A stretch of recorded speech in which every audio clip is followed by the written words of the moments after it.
does that star-spangled banner yet wave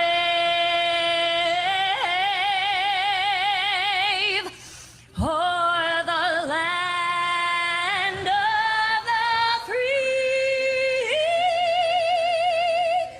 and the home of the brave.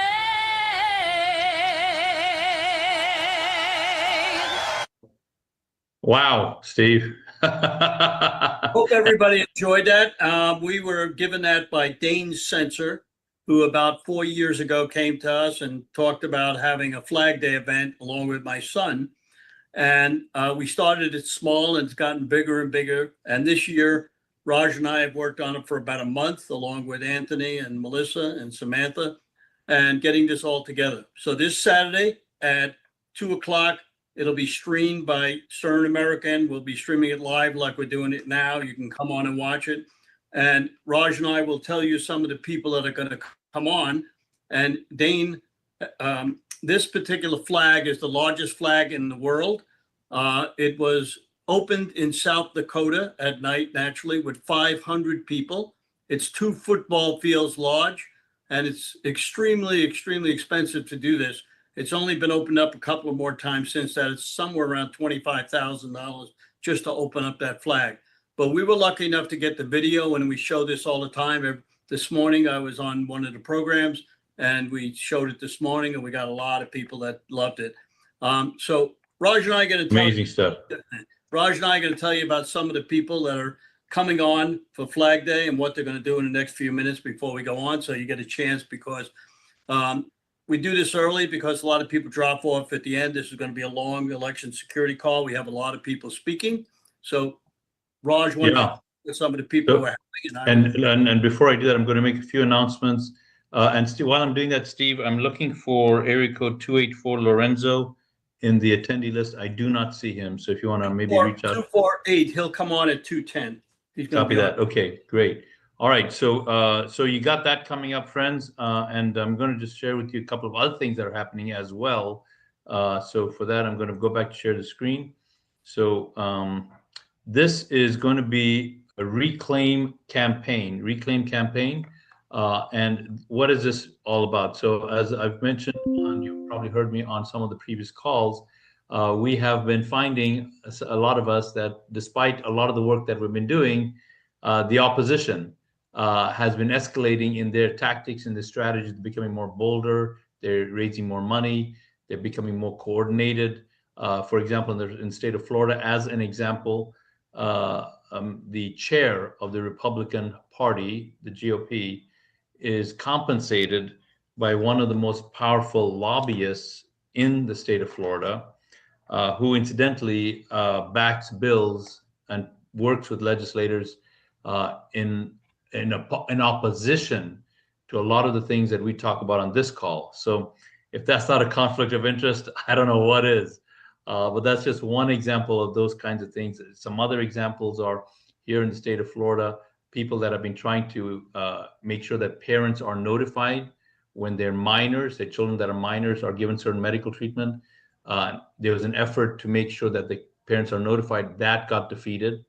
There was an effort to make the state of Florida a situation where anyone who would run for a Republican office, anytime, any place, there was a bill that was pushed forward to try to make that person who wants to run for office, for any Republican office, anytime, any place in the state of Florida, they would have to get the okay from one individual. If this one individual didn't like you, then you wouldn't be able to run as a Republican. So some really crazy stuff happening. That's just an example. There are a lot of people here that are coming from other parts of the country. You have your own version of these kinds of stories. So what do? We don't want to keep doing the same thing we've been doing and expect a different result, obviously. So what are we doing? So Reclaim Campaign is an effort to respond to the question, what do we do differently? And specifically, this project, which is a project backed by and operated by multiple groups from multiple disciplines, not just election security, but health freedom, parental rights, Second Amendment, rural law, home rule, a number of different groups from different camps have come together, and we are we're focused on 3 objectives. First objective is to get a more competent type of candidate running for us. No longer can we be satisfied for a candidate that's just America first, their heart's in the right place. That is important, but is insufficient in 2025, 2026. What I mean by that? What I mean by that is our candidates now need to have the skills to persuade the low information voter. This is a voter that is deciding, for the most part, most election results. And these are voters that vote for whoever has the greatest smile or the nicest dimples on the postcard that gets mailed to them by the opposition, by the establishment. So our candidates have got to persuade those types of voters to vote for them. Once you find those candidates, you got to train, vet, improve their skills. In fact, there's a training program that is sponsored by the Flag Shirt that is available to help candidates achieve that level of competency when they begin to run for office. That's number 1. Number 2, we have got to get better at raising more money earlier. The opposition has already decided in the state of Florida, because we've spoken to them, they've decided who their school board candidates are. They've already got their budget going for that. And our side, the grassroots groups, really hasn't even achieved that benchmark yet. So we've got to start raising more money earlier so that when we get these candidates, we can actually get them to win, not just run. And the third objective, I'll say before I wind this up, is the possibility of what happens when we have these multiple disciplines: health freedom, election integrity, Second Amendment, home rule, parental rights, education, faith. When we bring all those disciplines together, what happens when we are able to combine those groups into a singular, powerful force? When we are able to achieve that, we are then able to, at a greater level, achieve the things that we talk about: precinct strategy, getting people to run for those open precincts, getting people to fund the candidates, getting better level candidates. So please check out reclaimcampaign.com. You can see on the screen here a little bit about the types of groups that are backing this effort up, the types of groups that we are reaching out to and working with. You can also find out about the conference, which is happening. This is a statewide conference here. We actually have a few people come from out of state. It's July 26th, 10 a.m. in Venice, Florida, just not too far from where I am living where I'm walking to you right now. All the information is here. The beautiful buffet lunch is provided, fantastic facilities, workbooks, merchandise, everything is available here. So please consider being part of the reclaimcampaign.com. And in particular, if you're in the Florida area, be sure to check on the town halls, because on the town halls, you can see where we are traveling to you. We are traveling the entire state, having town hall meetings. There are 13 on this page already so far, all the way up to the Panhandle, that we are coming and speaking to your people, your groups, to get them excited, give them hope, give them direction. And if you'd like to host a town hall, there's a facility here where you can click a button and request an opportunity to host a town hall meeting as well. So my friends, with that, again, it's reclaimcampaign.com. With that, let me get back to the list of people that we'll be speaking with. We just got a few more minutes. So Yeah, Steve. is Lorenzo there? If not, then go right to Marcel. Copy that. So while I see Lorenzo right there. Fantastic. Okay, and he's on camera. Fantastic. And Steve, did you want to make other announcements, or shall we go right to Lorenzo? Let him come on. We got some time later on. We'll do that. Copy that. Okay, Lorenzo, please go ahead and unmute, and we can see you. Go ahead and unmute. All right, go ahead, sir. My friends, I'm so Holy Ghost happy to be here with you today. Thank you, Steve, for your leadership. Thank you for being the patriots. We're praying for our country as we find ourselves in the midst of California riots and unrest. We're praying for our country, and I know all of us are joining in that. But I believe God is using that, because if we don't stop the cheating, Gavin Newsom could be our next president. If we don't stop the steal, Gretchen Whitmer could be our next president. If we don't stop the cheating, we know that AOC has the potential and possibility of being our next president. And that's the reason why I'm on today. I'm on today not to pontificate about election fraud. I'm on today to tell you what's happening with people from my church, from my community. Up under the political prowess of the greatest political mind that has ever crossed the bridge of time, Ramon Jackson, he has taught me and he has mentored me and shown me exactly how they're cheating. Let me break it down on a couple different levels. Let us start first federally. What's happening on the federal level, more than immigrants voting, more than people voting who are dead, the mother lode, we call it, the ironclad, bear trap, hand in the cookie jar evidence is people who are leaving. Ramon Jackson, he left the city of Detroit. He surrendered his driver's license. He left the state of Michigan and he was re-registered without his knowledge. This is why he's the first in the class of people. He was re-registered back to his old address and voted for. The case number we have is 24-2006 in the Sixth Circuit Court of Appeals. We are waiting for James Sutton. We're waiting for him to appoint the panel. So we're praying hard. I'm in Washington right now as we speak. We've met with the Department of Justice a couple different times. But Ramon Jackson, so I want you to see this on the federal level. What they're doing, please, I want you all to follow me. They're taking people who are non-voters when they leave the city of Detroit. They are re-registering them back to their old addresses and voting for them. That's what we call the mother lode. The mother lode, it's not illegal immigrants. The mother lode is not dead people. That's not the mother lode. That's not maxes the amount of people. As a matter of fact, we just ran our data with our proprietary system that we have to detect the pattern. We just ran 10,000 people, and it looks like 25% of them had out-of-state license when they voted. Now, we all know that you can have data, but if you don't have people, you don't have proof. And if you don't have people, you don't have a plaintiff. So the second step, and this is, it's going to get more egregious as I go. The second step, which goes down to gubernatorial and the midterms, which we know is in about 509 days, we have the midterms. What we see is taking place is this. They are taking people, they took a man, two people from my church. One is Fudell Gibson, another is Teresa Williams. They took her in person. So can you imagine, you voted in person, and then they switched it from in person to absentee.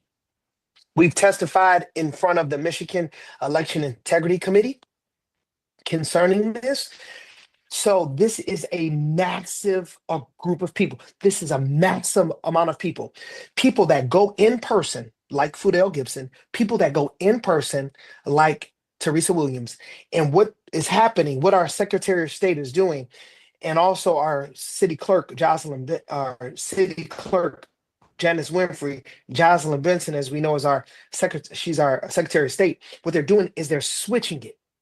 If you look and if you watch and if you go look at Check My Vote, and if you see just recently in the last 18 months, you can see that the way they're categorizing your vote, it's changed. It's went from you being able to know if you did it in person to absentee to now it's NA. It's not available. There's a reason why they're doing that. The reason why they're doing that, because they are switching people's vote. Like I said, Fudell Gibson is evidence. Teresa Williams is evidence, and Ramon Jackson is evidence. This is another aspect of the mother lode. This is a huge component. Let me give you one more category. The other category is people who sign up for SNAP benefits. People who sign up for SNAP benefits. What many people don't know, we have women in our church who are single mothers who have SNAP benefits. They get SNAP benefits, and then guess what? They get registered to vote. Melissa Love is proof and evidence. Melissa Love never, ever voted in her life, but she was used several different times, specifically in the 2020 election. So what am I saying to you, patriots? I'm saying that right now we need to put an injunction today against Janice Winfrey because she has sent out absentee ballots to people that never requested them. Michigan, as we all know, is a state where you have to request an absentee ballot. We know that there was an exception in 2020. Jocelyn Benson sent out 8 million absentee ballots, and she was sued by Robert Davis. I believe the GOP was a part of that. She was sued for that. And the judge made the exception because it was COVID. However, Janice Winfrey, today, right now as we speak, if you go look at my sermon a couple weeks ago, I asked how many people in the church received the absentee ballot. Everybody raised their hand. I asked how many people requested an absentee ballot. No one requested one. Why are they doing this? Because they're going to switch their vote. And they're going to say, hey, everybody received an absentee ballot, even if you vote in person. So we have a very strategic plan. Not only are we focused with our proprietary system to detect and determine cheating in every election, we're still working with Milwaukee. There's a lot we're doing right now. Like I said, I'm in Washington. I'll be with the president next week, and we'll be talking through our Juneteenth event. And I will be presenting to him some concerns that we have, because the DOJ is prosecuting everything else, but they're not focusing on what I call, and what Ramon Jackson has taught me, is the mother lode. And this is people who have left out the city of Detroit, and people that came in, they voted in person, and they switched it to absentee. That's what we're looking at right now.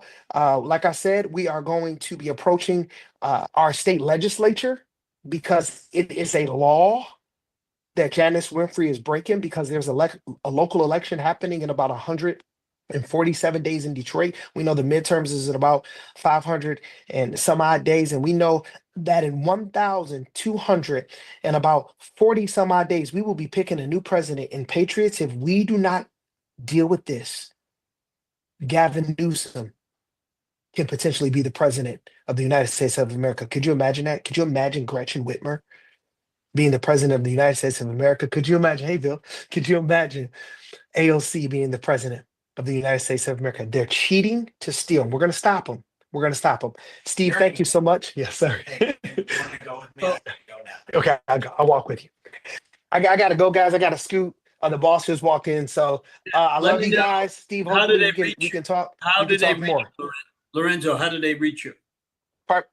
You can call me at 248-755-1896, 248-755-1896. Thank you so much, everybody. I love you. Thank you for all you're doing. God bless. You got it. All right, Marcel Sturbich is up next. Anything you want to add in there, Raj? No, I'll go ahead and put the phone number in the chat for Lorenzo. I'll put the phone number in the chat for Lorenzo. But go ahead, Marcel, you are up, sir.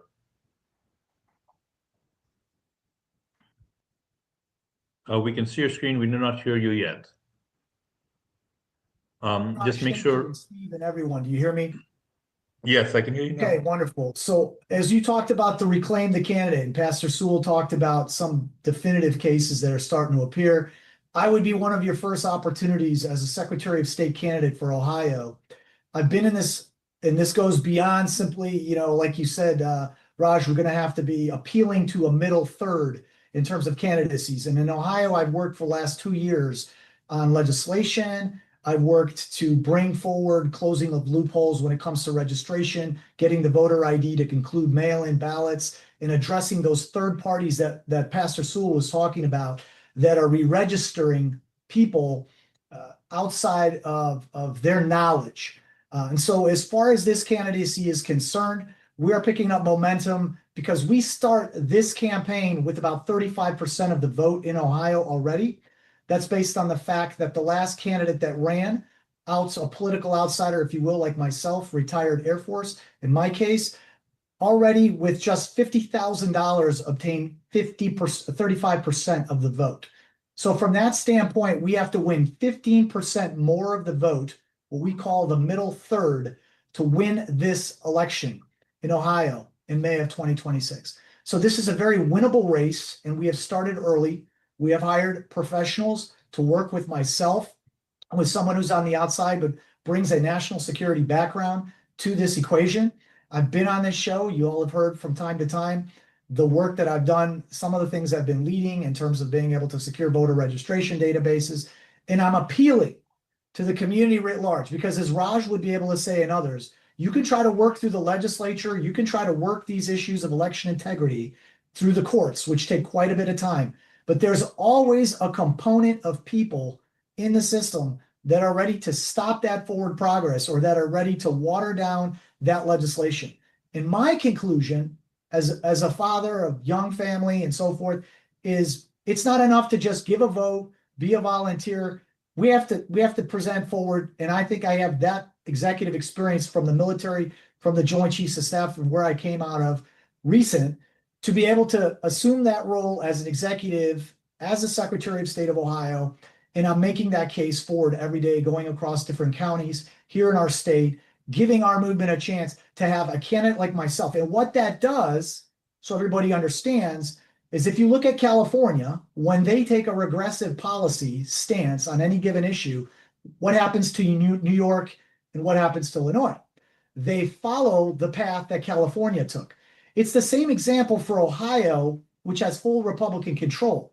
If we place a Secretary of State who thinks and wants to act out, I'm going to show you exactly what my agenda to appeal to many of the voters who are not per se necessarily as informed like we are, because we've been in this fight for some time, is this is our platform that I'm showing you, the one day, one vote platform. And it mirrors President Trump's executive order 14248.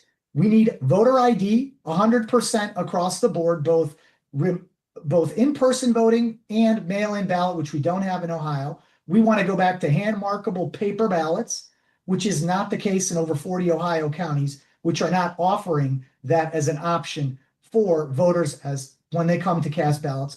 The proof of citizenship needs to be verified up front. There's very few states that have yet come up with legislation on this. And when they do, they're still using just a limited set of optional data to get at that. We need to expand that to every board of election to have. And we need to go from no excuse absentee ballot voting to conditions-based, verifiable absentee mail-in ballot voting. So to know that somebody is truly confined or disabled, is a person who's a poll worker who cannot be there on election day. We're going to have some exceptions, but we need to move in that direction. I would also make the precinct smaller. Recently, I went to Dallas. There was a national hand count expo. I was able to see different methods of hand counting. I would afford options in Ohio to choose their method of that hand count, conditional to the fact that they have the ability and demonstrated knowledge to perform that. So we would bring in the trainers to do that. We already have a couple counties that are ready and rearing to go in Ohio to do that. So we would set those conditions over the next 4 years in Ohio. We would be the beacon of election integrity. And with that, other states will see that it's okay to start making this leap. So I'm appealing to everybody who sees an opportunity here, because as one state does this, your states will do this, particularly the Republican states in all likelihood first, and then other states will come on board. So as far as being able to support this campaign, which is already off to a 6-digit figure fundraising already within the first month, I'm asking you to go to this website, Sturbridge for Ohio, which I'll put back up for you so that you can see where you can give. And if it's $20, that would be wonderful, because the scope of the size of our people across this country make the difference. And you saw how AOC and others, they asked simply for $10, $15, $20. That magnifies when we talk about bringing that forward. I will be up against political insiders who are essentially unaccomplished in this area. They are going to profess that Ohio's election systems are the gold standard. They've already made that clear. And they're going to hang very close to our very popular gubernatorial candidate, Vivek Ramaswamy, who does have an endorsement from President Trump. So their strategy is not to go toe-to-toe with me, because they can't. Their strategy is to basically secure endorsements from party insiders, from Vivek, all the way to the White House. And we can't allow that to happen, because this is the only true candidacy, mine, that will implement and execute President Trump's order. And he needs backup in the states to execute that order. So that's my candidacy in a nutshell, coming out of the Air Force Intel community. And I jumped into this, and I'm thankful for Steve Stern and this community of patriots who give us a voice every single month to advance this cause. And I think we need to take the next step, like Raj was talking about, with the Reclaim campaign. And consider me your candidate in Ohio to move the ball forward. Thank you very much. Marcel, you were telling me if you were elected, what would happen with the balance of the Secretary of States that you would do? Very important. Right. What we would be able to set up an option for the counties to choose their method of casting. We have that in Ohio law that we can quickly adjust that. We would also be able to, when hand counting, we would use a certain type of ballot that can count 100 of those ballots, even if they have 9 or 10 choices on there in 25 minutes. I've seen that demonstration, highly professional. We would just bring teams in to train that. I would demonstrate that first on a limited scale in a rural county. That's the key. You want one strong success case, and then what you do is you scale it from there. And I have that capability to lead organizations because I've done that within the military. And so that's the key, is we want to show that success, demonstrate a model nationally, and then of course we need the support. And I'll get support already from those at the national level. I'm working those endorsements, and hopefully next time, if you have me on, and I'm privileged to do so, I'll talk about some of that, and we'll be in touch, Steve, if that's all right, through the course of this next year, because our primary is not till May of 2026. But I need the support now, because if I can demonstrate numbers, that means donors are going to say viability is there. They're going to come in. So our filing deadline's at the end of June. I thank everybody for their time, and this is a candidacy that's going to move the ball forward for our movement. Thank you. What's your email for people to email you if they want to get in I touch will with put you? it in the chat. Not But- everybody sees in a chat because we're being Okay. viewed. My email is my first initial M. My last name is Sturbich, S-T-R-B as in boy, I-C-H, at protonmail.com. And I'm on X at Marcel with 2 L's, S-T-R-B-I-C-H. Follow me there, and you'll get updates on how this campaign is progressing. Thank you. Thanks very much. We're going to have up Patricia Johnson from Michigan Fair Election. She's agreed to come on. She works with us on Cleta Mitchell's Zoom, and she's very, very knowledgeable on what's going on in Michigan. So go ahead, Patricia. Well, thank you. It's a real pleasure to be here, Steve and Raj, and nice to see Marcel as well. So, as well as Pastor Sewell. So, it's a real pleasure to be here. And I'll just call up some slides here. My focus a little bit here today is a little bit narrower. Let's see if I can do this. Is that showing pretty well? Yes, we can see your slide. Wonderful. Thank you. So, Michigan Fair Elections. There's a thing on the middle of the screen says that's blocking it. Yeah, click continue to share. There we go. Okay, there we go. Yeah. That helps me too. Thanks. Okay. Yeah, so Michigan Fair Elections Institute is a 501c3, which means it's a charitable nonprofit organization. And then I also chair Pure Integrity Michigan Elections, which is a C4, which is also a nonprofit organization. What we basically are is an organization in Michigan. We started PIME in 2021, January, after the 2020 election.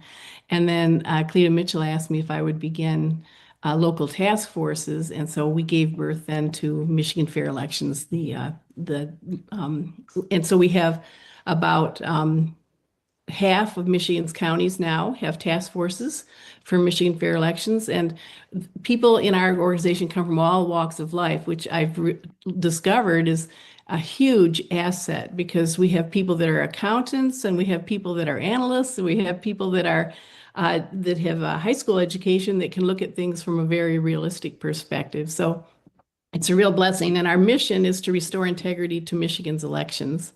Very simple and clear. We focus on 2 pillars, and those make us stronger and give us more agility. Really, the focus is then on election. Oops, whoa, where am I going? I'm sorry. Educational outreach and election oversight. And I'll try to use a different button here. So our focus for 2025 is to serve as a think tank for election integrity. And we've been assisting state legislative committees, election integrity, oversight, and appropriations as they're working in Michigan. And we're open to working with anyone. It's just that those folks are most interested in election integrity. We're focusing on bridging the state to the federal agencies now, because Michigan, having Democrat governor and Senate, aren't interested in looking at tightening up election security. So, but the federal government is now, thankfully. So that's a great opportunity. And we're considered a stakeholder in the legislative position, so that legislators look to us to see what our position is. As far as party parity, we just finished a report, and it occurred to me I should probably say what it is. Parity means having equal numbers and between Republicans and Democrats as election workers. And the United States is a 2-party system. And it was designed later on, not originally, but based on the founder's principle of checks and balances. And checks and balances are essential in keeping not only our government fair and honest and listening to the people, but also our elections need checks and balances. So the checks and balances that we have in our elections are basically between the two major parties, the Democrat and Republican parties. You combine that with transparency and then with citizen participation, and you have the ability for citizens to control, to self-govern, actually. And without that, we could easily become like other countries where you're run by bureaucrats or worse, by people that are tyrants. So we recently completed a party parity analysis. We looking at the election inspector practices in Michigan's municipalities. So we have two laws specifically relating to party parity in Michigan, and those are here in the slide. But what we found was really disturbing. For example, Detroit had 72% Democrats to 12% Republicans. And just let me emphasize, the law requires the clerks, as nearly as possible, to have 50-50 representation. 50-50, not 70-12, not Ann Arbor, which is 80-19 approximately, and Grand Rapids was 70%, 26%. Warren, not as bad, but still way out of balance at 65-32. You have Dearborn at 61-21 and Lansing at 62-36. As a matter of fact, the only township that reached parity was Sterling Heights, the only municipality that we FOIA'd. And it's interesting to note that there was no municipality in which the Republicans were overweighted or overrepresented.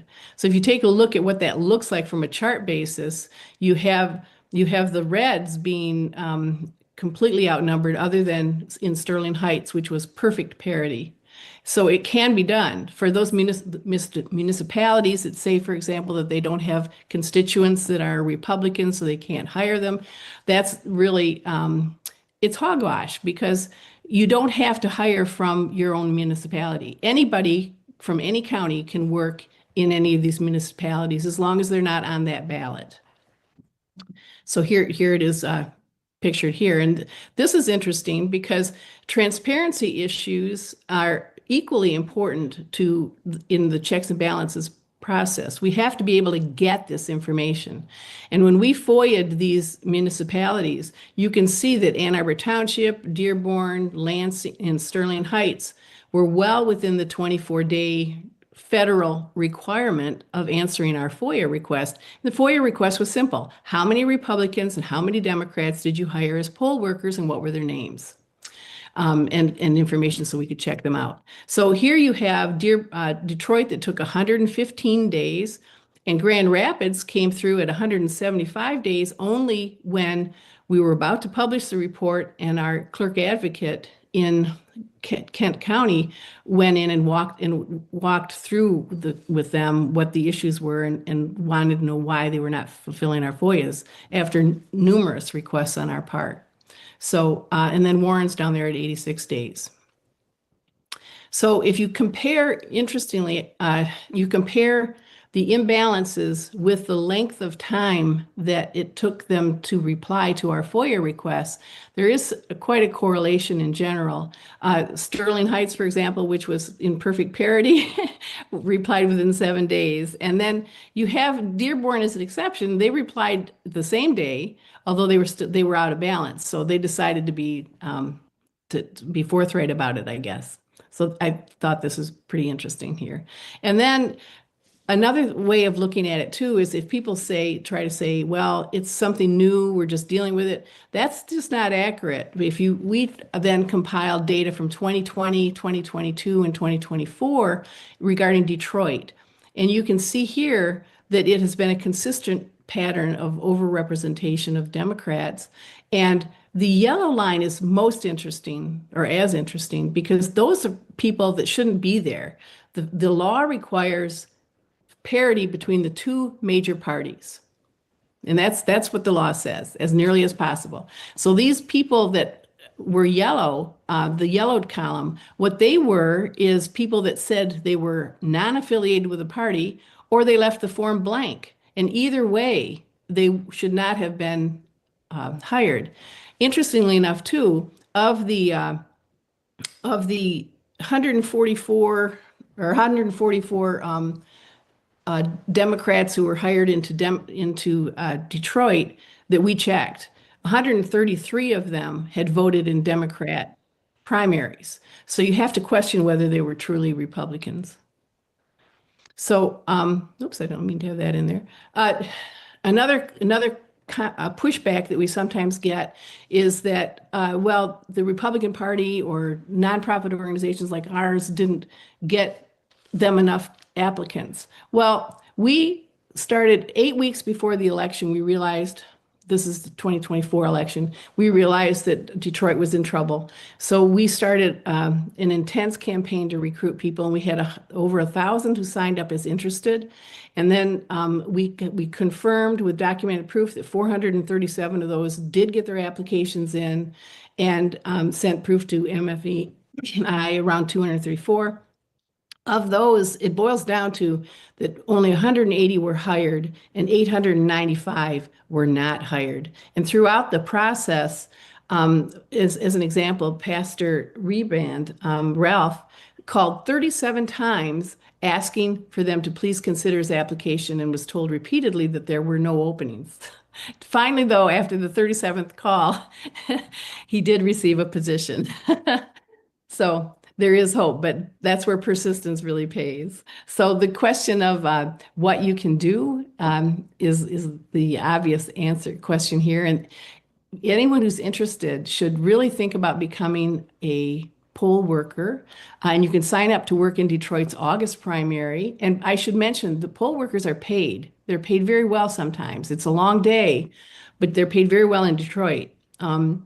So you can sign up at pureintegritymichiganelections.org, and off to the right is where you would go. It's the second panel down right after our name. Sign up to be a poll worker, click that button, and you'll be put through to an application as well as anybody who can help you.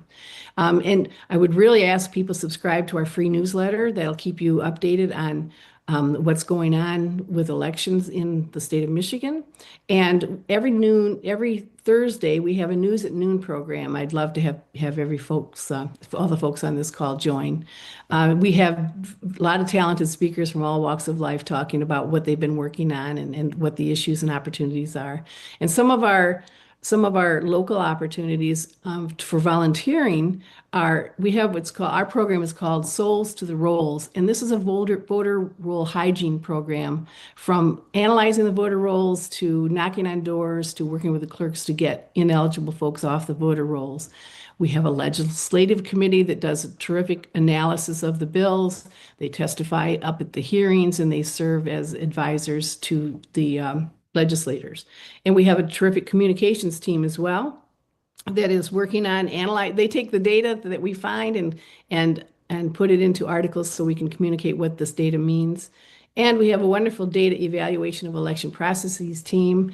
They look basically they dig deep into the data and analyze things like the voter roll issues that Pastor Sewell and Raj have already mentioned here today.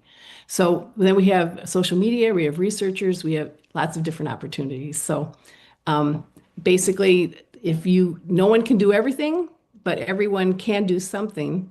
And the nature of our republic is such that everybody must do something, because this is a self-government situation that we have. And unless we take control of our government and become involved, other people will do that for us, and we might not like their decisions. So thank you very much, Steve. Thank you.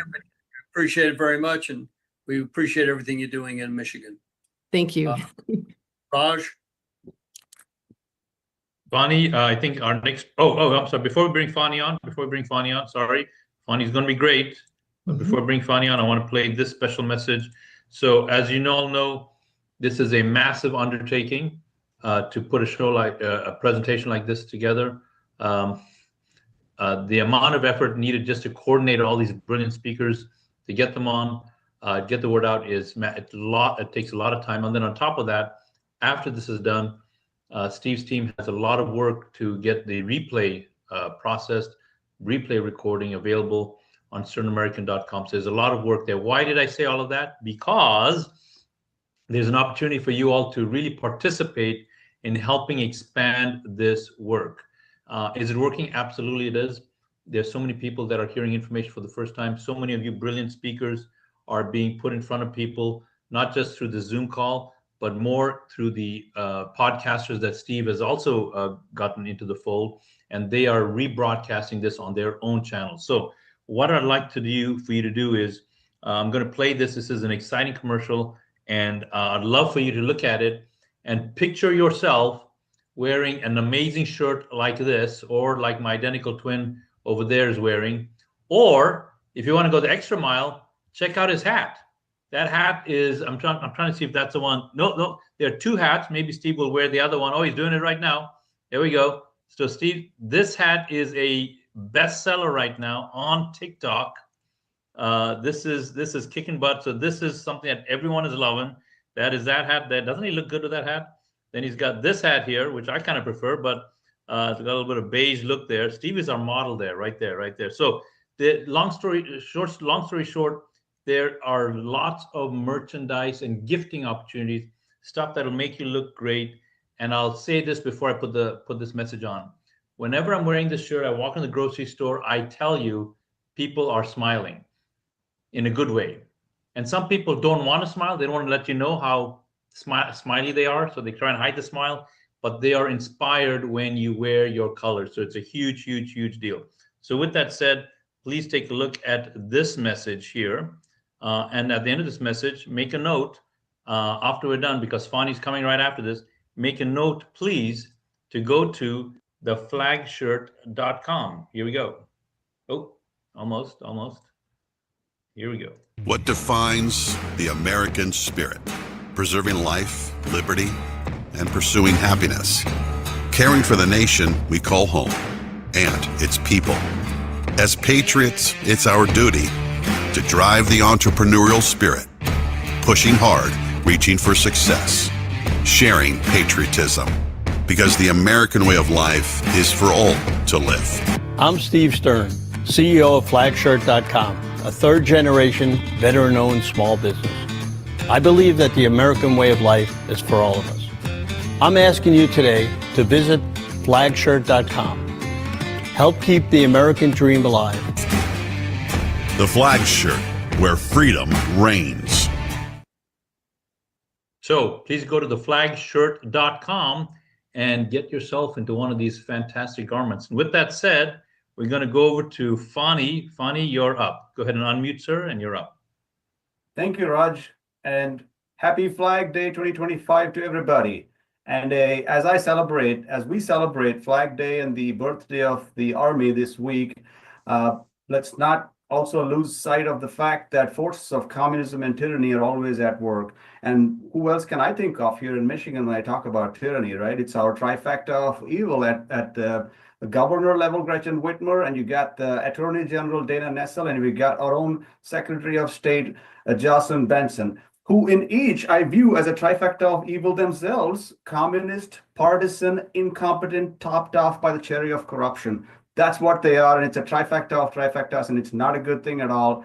And get this, our SOS, Justin Benson here in Michigan, is running for governor while overseeing the election as the SOS. Now let's talk about conflict of interest. And it can't get any worse than that. Maybe it can, but this is really bad. She will oversee her election as she runs for governor. That's what it's coming down to. Well, I also, as part of her campaign, she has said that she will voluntarily comply with FOIA if she becomes governor. Well, let's talk about transparency, because last month I went and testified in front of the Michigan House Election Integrity Committee, and my main talking point there was transparency, because running checkmyvote.org for the last 3 years, we have encountered so many obstacles in the path to clean data being released by the lawfully allowed FOIA procedures. And we have to get into lawsuits, and we have to really fight for public record data that should be released without any holds. Of course, we acknowledge and do appreciate the fact that they do redact some of the personally identifiable information, which we are not asking for. But the point here is she talks about transparency as if it is something that she values, but in reality, it's only talk, but her actions betray her words, really, because she has lost multiple cases in the courts, and there also is suspicions, not suspicions, there is actually proof that she has bribed the incumbent or the new Michigan Supreme Court candidate who's running for $80,000, and then got her lower court Court of Appeals rulings overturned by the Michigan Supreme Court. Now, this is what we're talking about here in Michigan, and my work specifically is with the voter rolls because there's so many problems. And when you try to solve all problems, you can get nowhere. You can't get anywhere. You got to be focused on the 20% of the things that you can focus on that would produce 80% of the results. You might have to ruthlessly eliminate things that you can't take on because they probably won't produce results with the skill sets you have. In my case, data, building websites, and communication with people, trying to get them into the volunteer circles to get pay attention to the voter rolls, you use the Check My Vote app, and basically find out what problems there are and then get challenges filed. That's the work we do at Check My Vote together with groups, many groups in Michigan, like PIME, Patrice was on earlier, great group, Michigan Fair Elections. We've got people from that group working on voter rolls. We've got many other local groups here and there in the West and North and South. But all this to say is that as states become more sovereign, right? Because President Trump is returning power back to the states. And here it's much more important in our states to take back your states, basically, like, because you cannot expect that every school board candidate that's running for, a school board position or a someone who is running for county commissioner has the charisma and the gravitas of Trump, President Trump. So it's kind of unsustainable to expect that. So you do want fair elections so that people don't have to really overwhelm the system each time to win an election. It should be fair so that everybody's on a level fair playing ground, and systems are transparent and accurate in terms of either starting with the voter rolls, and the whole entire process end to end has to be transparent. And election machines do not make it transparent. They actually complicate the system. And they talk about ranked choice voting and trying to overcomplicate the system across the country. Even in Michigan, they have tried to introduce this ranked choice voting into the mix here, which is impossible to track back and audit after an election how many people who got how many votes, because it's all a fraction, and there is this magical algorithm that works under the hood that kind of puts out a result, and people are just supposed to accept it. Now that is another layer of complexity added on the existing level of complexity that is already there, which would really check out many more people who would just say, I don't understand this election system. I'll probably not even vote. They completely check out of the system. They don't want to participate. And these are all problems. Hand counting, papers, and these are simple methods that have worked in the past, but have been overly complicated and overly engineered and overly used everywhere, and people are being made to accept them as norm. Now, I'm originally from India. By birth, I'm Indian, but in spirit, I'm 100% American, because I completely share the values that the Constitution was founded upon. The values and the basis of the Constitution is what I share. And all these patriots here that I work with in Michigan and across Michigan, Ohio, Tennessee, where we're live with Check My Vote, I'm so thrilled to know and meet all you people who value human freedom and liberty. And this time, this country, the greatest nation on this planet, United States of America, is facing a big challenge.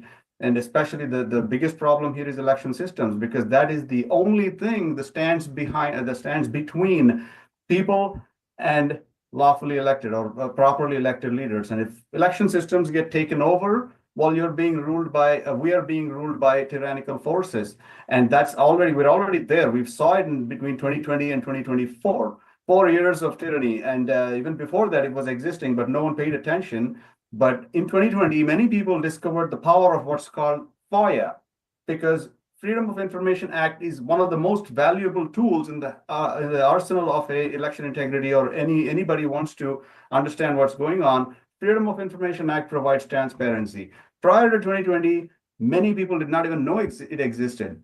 After 2020, many people, including myself, started to use that tool, file FOIA requests, get the data, analyze it, and expose the problems there are. So now what's the next step of the enemy? Well, get rid of FOIA, or, get rid of transparency, because FOIA is a tool that affords transparency to the average person. So they're chipping away at transparency now. And our Secretary of State, Jocelyn Benson, forget about FOIA. She's willing to violate subpoenas. She's been subpoenaed for the 2020 election manual materials, and she has refused to give them out. She'll give 1 page or 2 pages every 2 months. It's been like, I think, 8 or 9 months. Our election integrity committee here in Michigan has subpoenaed her, and she's willing to violate a subpoena to hide whatever it is she's got in those manuals, that she has changed the laws of election willy-nilly, bypassing the legislature in 2020 and in 2022. And even 2024, she tried to do some, but she couldn't succeed because of eyes that were on the process. Like many people across Michigan were looking at what's going on, and that kind of helped. And we cannot stop doing that. We'll have to keep our eyes on the process. We've got to keep the government accountable. We've got to keep filing our FOIA requests lawfully,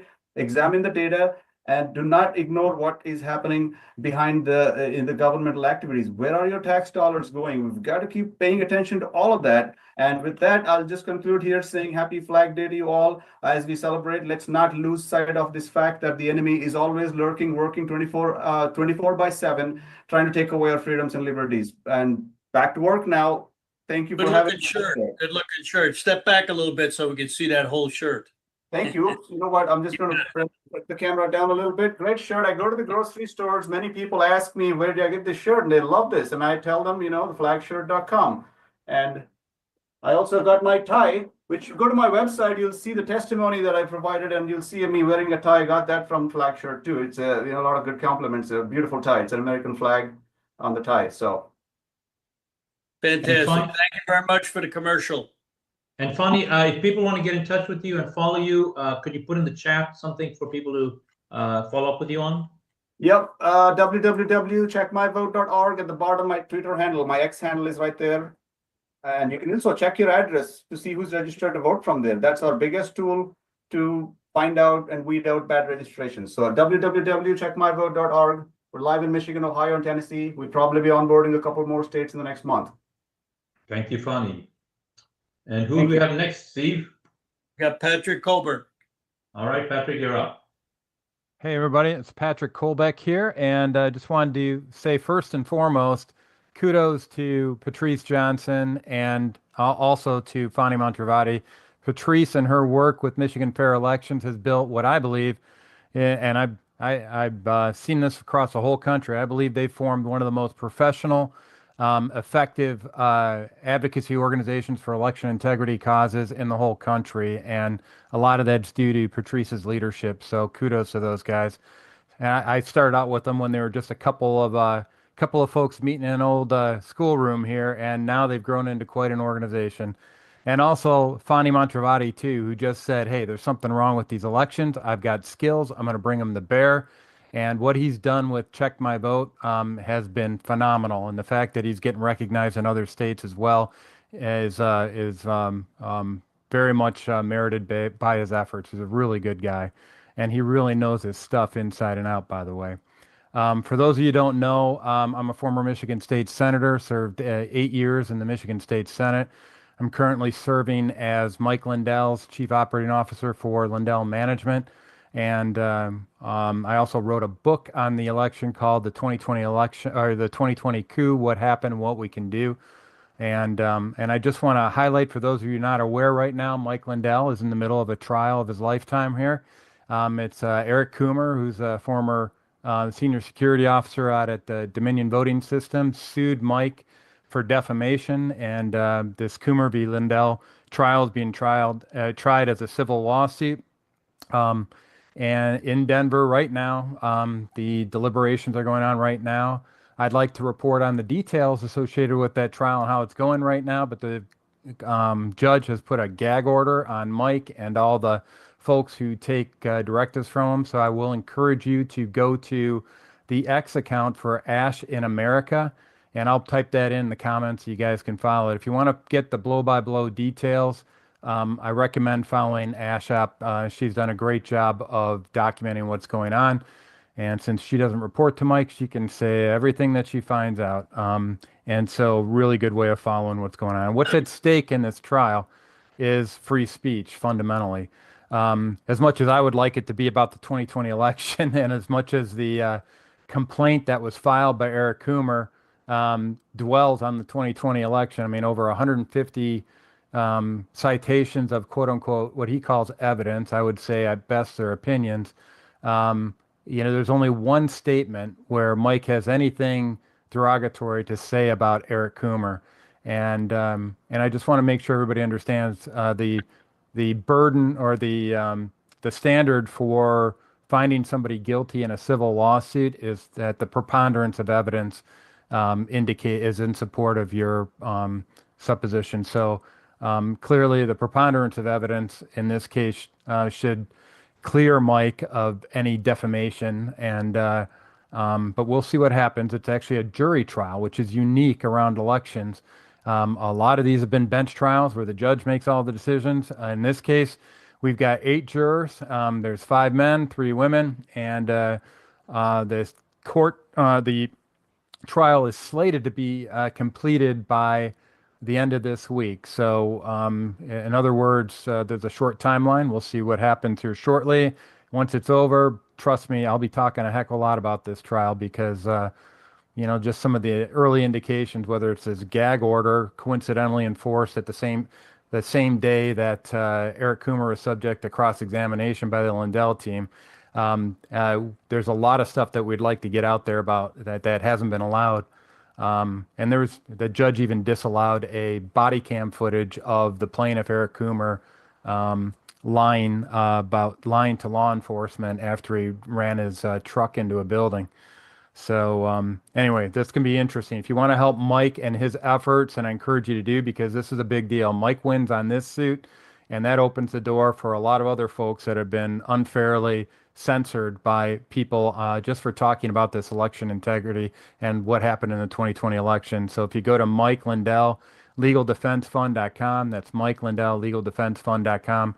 We appreciate it because we have a feeling that whatever happens in this case, it's going to get appealed, and we're gonna do our best to make sure that we got Mike's back, because he's had our back since day one.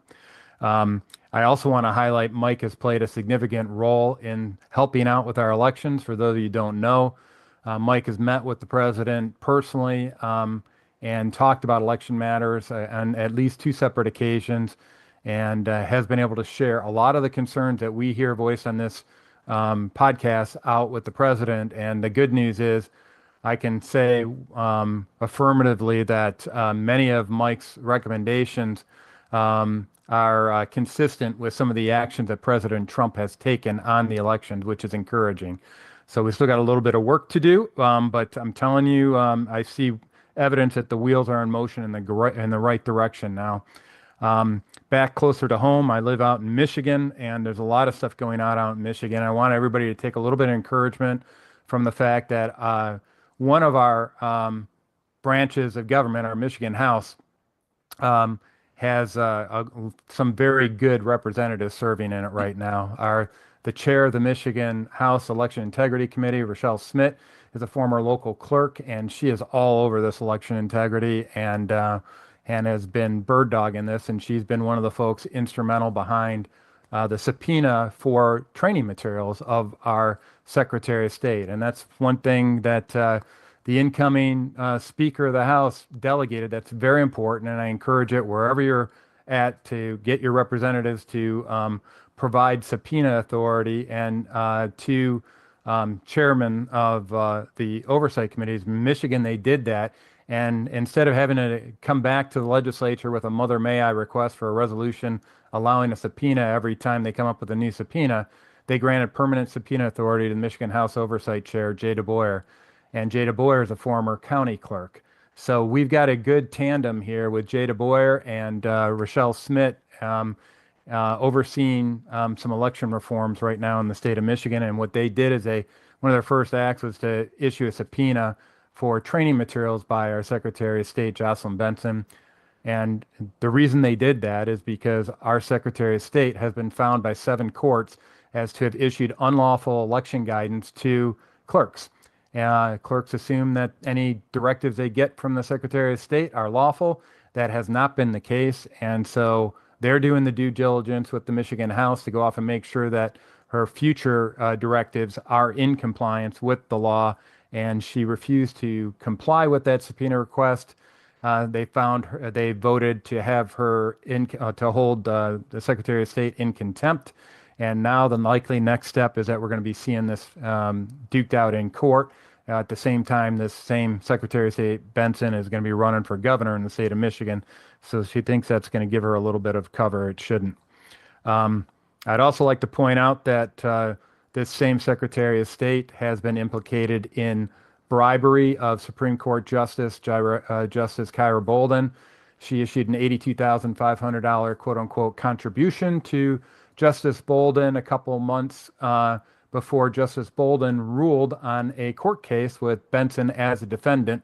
And surprise, surprise, Justice Bolden wrote the majority opinion in Benson's favor, despite having been unanimously ruled against in the lower courts previously in Michigan. So that was in the O'Halloran v. Benson case that I'm very close to. So we've got a bit of corruption going on here in the Michigan Secretary of State branch, but there's also corruption with some of the people that have been testifying before the Michigan Senate Oversight Committee, and that includes Dominion CEO John Polis.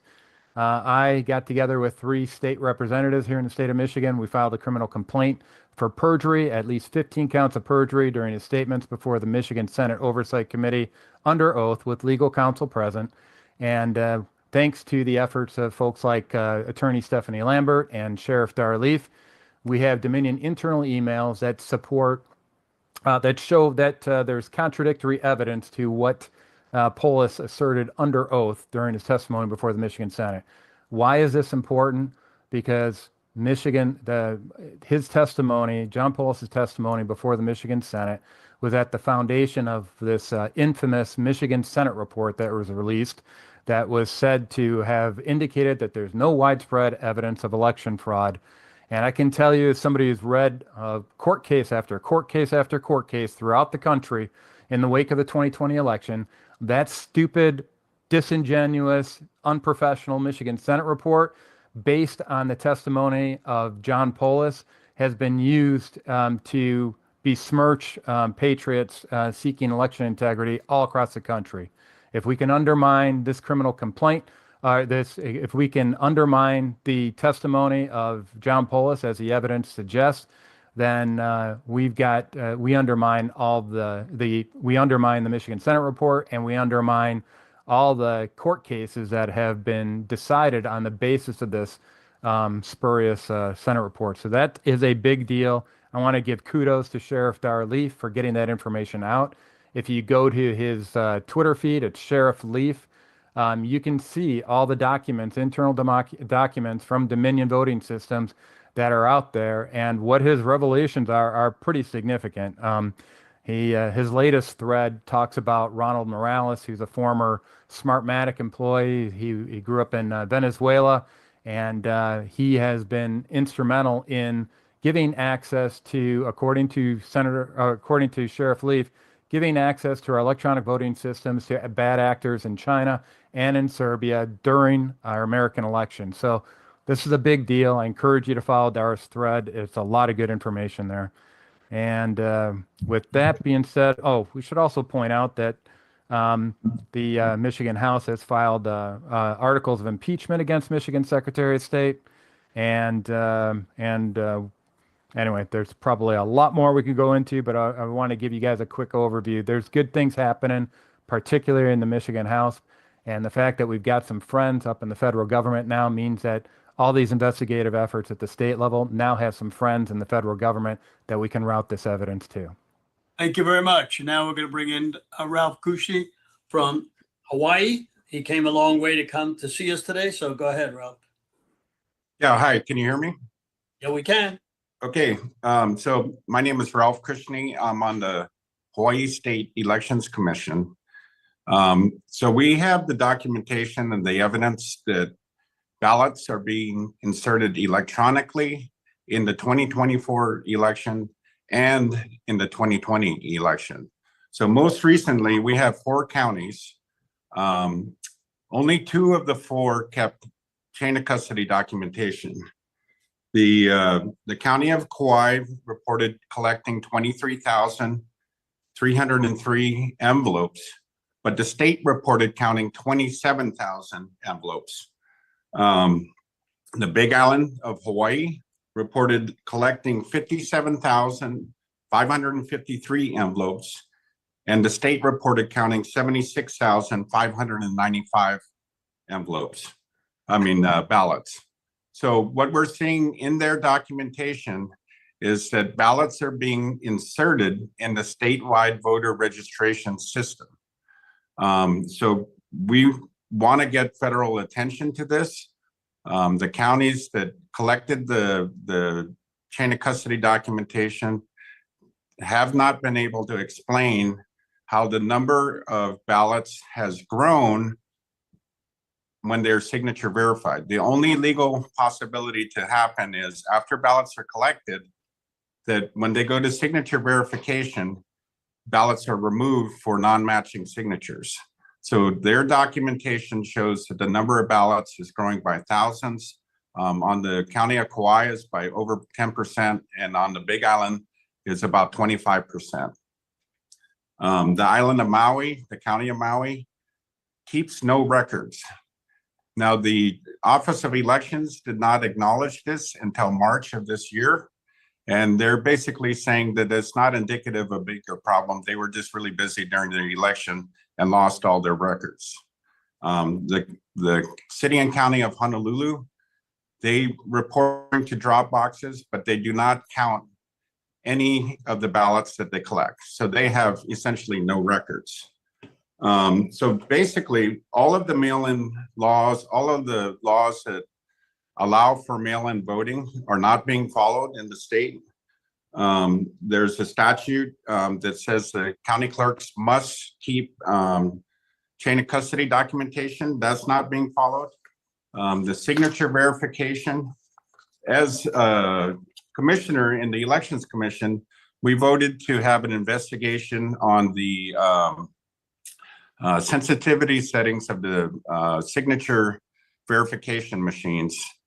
That meeting was, that motion was passed, and we did a subsequent report. None of the counties cooperated. We sent that back to the commission, and that was buried by the chair of the commission and the deputy attorney general's office. We requested multiple times to have that into the agenda, and that was just buried. The transfer records, chain of custody, is also not sound. 2 of the counties don't have any transfer records. And when the ballots are transferred, the observers are never allowed to physically verify the number of pieces of paper. So we've got a bunch of court challenges that have gone in. In 2022, we filed a challenge to the state Supreme Court that the audits were not being conducted according to law. They were using ballot images instead of the actual paper ballots. That went into the court, and on November 28th of 2022, the defense attorney for the chief elections officer wrote to the court and said, please dismiss this case. It is unlawful for my client, the chief elections officer, to write a certificate of election while the election is being challenged. That same day, the chief elections officer on November 28th wrote a certificate of election for the governor and the lieutenant governor. On December 5th, the chief justice swore in the governor and lieutenant governor. On the 7th, the Chief Justice recused himself from our case. On the 15th, the Supreme Court dismissed our case, and they said they didn't have original jurisdiction to require the Office of Elections to follow the law. And they said, furthermore, you haven't shown that if they did follow the law, that the outcome of the election would have been different. So in the snapshot of that reply, they're not giving us the evidence, which is the paper, and they say you can't prove anything because you don't have the evidence. So that's kind of a circular thing there where it's impossible to show what they're showing if we can't look at the paper. This year's challenge on the County of Kauai, the council race was decided by 108 votes. They could not account for 3,772 ballots. We filed in the state Supreme Court a challenge and said there's an overage and you have to rerun the county council election. The court came back and said that the county's collections documentation had a disclaimer on it, which said that this was a collection envelope count and not a ballot count. And it was unreasonable to infer that there was a ballot in the envelope. And so they dismissed the case and they said, you can't use the county's documentation. And what they used was the Office of Elections had a one-page printout of what came out of the statewide voter registration system. And they said, this is the evidence that the election was certified properly. We have requested the logs and data from the statewide voter registration system, and they are not giving it out. So there is nothing verifiable about our elections. On top of that, after we filed our changes, the County of Kauai came in and they changed their chain of custody documentation. And we subpoenaed the US Postal receipts. They had two insertions that were big. One was for 100, was clearly erroneous, and they added 3,004 on another date. We got the postal receipts, and it clearly shows that they did not receive the amount of envelopes that they're claiming to have. So falsifying federal records is another one. And then as a commissioner, the Deputy Attorney General's office is actively trying to block everything we're doing. My first day on the commission, they told me that I had to recuse myself because I had turned in testimony, which was emails showing that the counties and the state weren't following the law. In that first meeting that I was in, they muted my microphone. Throughout the year, they constantly mute my microphone. And people can't tell that I've been muted. I have to sign out, sign back in. They've canceled meetings. They changed the links on the meetings in the morning of the meeting in August. And in December, when I figured out that the chain of custody documentation did not jive, in that meeting, I made a motion to subpoena chain of custody records. They stopped the meeting, they turned off the cameras, and they had law enforcement remove me from the meeting for making that motion. So we would like to get congressional or some kind of federal oversight because the Attorney General's office is actively blocking all the efforts to get election integrity. So that's all I have. Thank you. Let us know how we can help. Next, we have a gentleman who is going to hopefully change the election system with the congressional people that he's working for. So let's bring on Colonel Conrad Reynolds, who we've been trying to get on for a while, but he's been so busy, he hasn't been able to come on. All right. Can you hear me? Yes. We can. Okay, good. Okay, great. Listen, I'll be quick. I've got 10 minutes here, so I'll be fast. There's a lot of things that we've been working on over the last 4 months. For those of you who don't know, my name is Colonel Conrad Reynolds. I'm the CEO of the American Voter Integrity Initiative, which is a sign right behind me. And what we're trying to do, we realized in Arkansas, because of we're a solid red state, all of the opposition that we were getting from the Republican Party, to include the Sarah Sanders administration, they were blocking everything that we were doing. And I'm going to talk a little bit more about that as we go along in this little brief information brief here. So we decided it's hard to push strings from the bottom. We need to do it from the top. So we were working with certain individuals, trying to help the Trump administration with the wording of the executive order, and also trying to work with members of Congress who had an interest in writing a law to be able to fundamentally change HAVA of 2002. Representative Pete Sessions, Congressman Sessions out of the District 17 in Texas, was more than willing to help. In fact, he was very excited to help. And he said, what could he do? So we've been working with his staff to word a law, a draft, to be able to address all the things that we've been talking about in these forums for the last 3 years. My goal is to get rid of these machines. I want to get rid of the barcodes. I want to get rid of the QR codes. I want to make sure that we have clear and transparent elections. We can do that. I know that President Trump wants that. The problem is there's a lot of people around President Trump that's not, I guess they're not allowing him to write the right things. And I'll explain to you in a minute about the executive order that was put out. There's some flaws in that need to be fixed. He needs to do another executive order. But going back to the law that we were talking about, is called MESA, Make Elections Secure Again Act. If you want to read a draft of that, you can go to the mesataskforce.com, mesataskforce.com. If you want to read that bill, if you got some suggestions or something, feel free to call me or whatever, and we'll take that in advisement. But they're working on. They're in the final draft right now. And they're going to send it to administrative council to be able to put it into the final format. And we've been working with congressmen. I can't tell you how many congressmen that I've knocked on their door, and they've allowed me to come in and talk to them. And many of them are on our side. But I want you to know there are many of them that you think should be on our side. But when you get them behind closed doors, some of the first things they told me was, these machine companies are very powerful here on Capitol Hill. I said, well, that's the reason we need to get rid of them. That's the reason we need to go through with this legislation.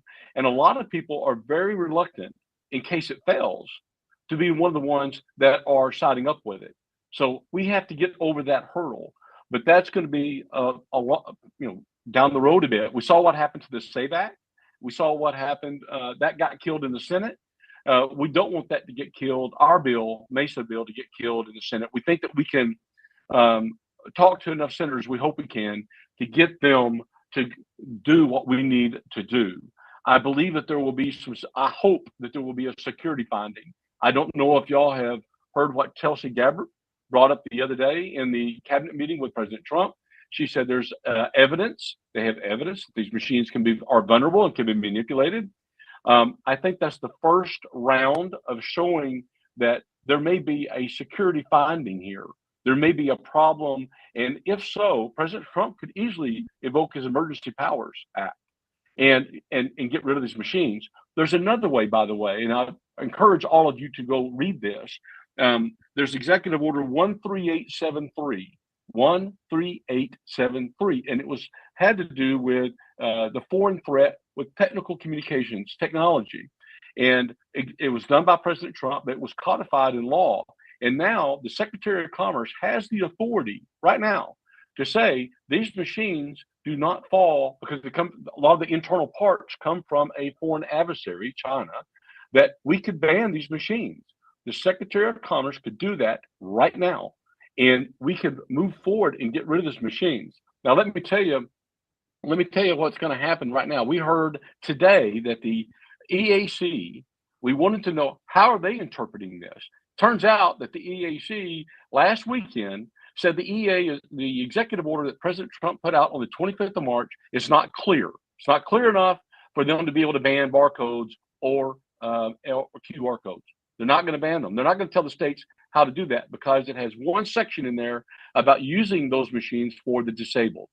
So that's going to have to be addressed quick, like in the next couple of weeks. That's going to have to be fixed. And so hopefully we can get the President Trump and his administration to understand that the EAC is not playing ball with them. They're trying to find a way. They're trying to do the best to circumvent the executive order that we all think is going to help. Last thing I want to talk about, because I got to bring this up. I'm not going to wait. Today in Arkansas, Governor Sanders administration, they banned for 14 years 3 election commissioners out of the one county in Arkansas that went to paper ballots.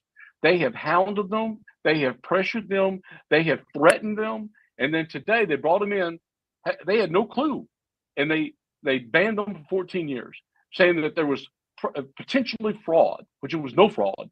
What they did was we leased them some cameras, and my organization leased them some cameras and TVs for their hand count.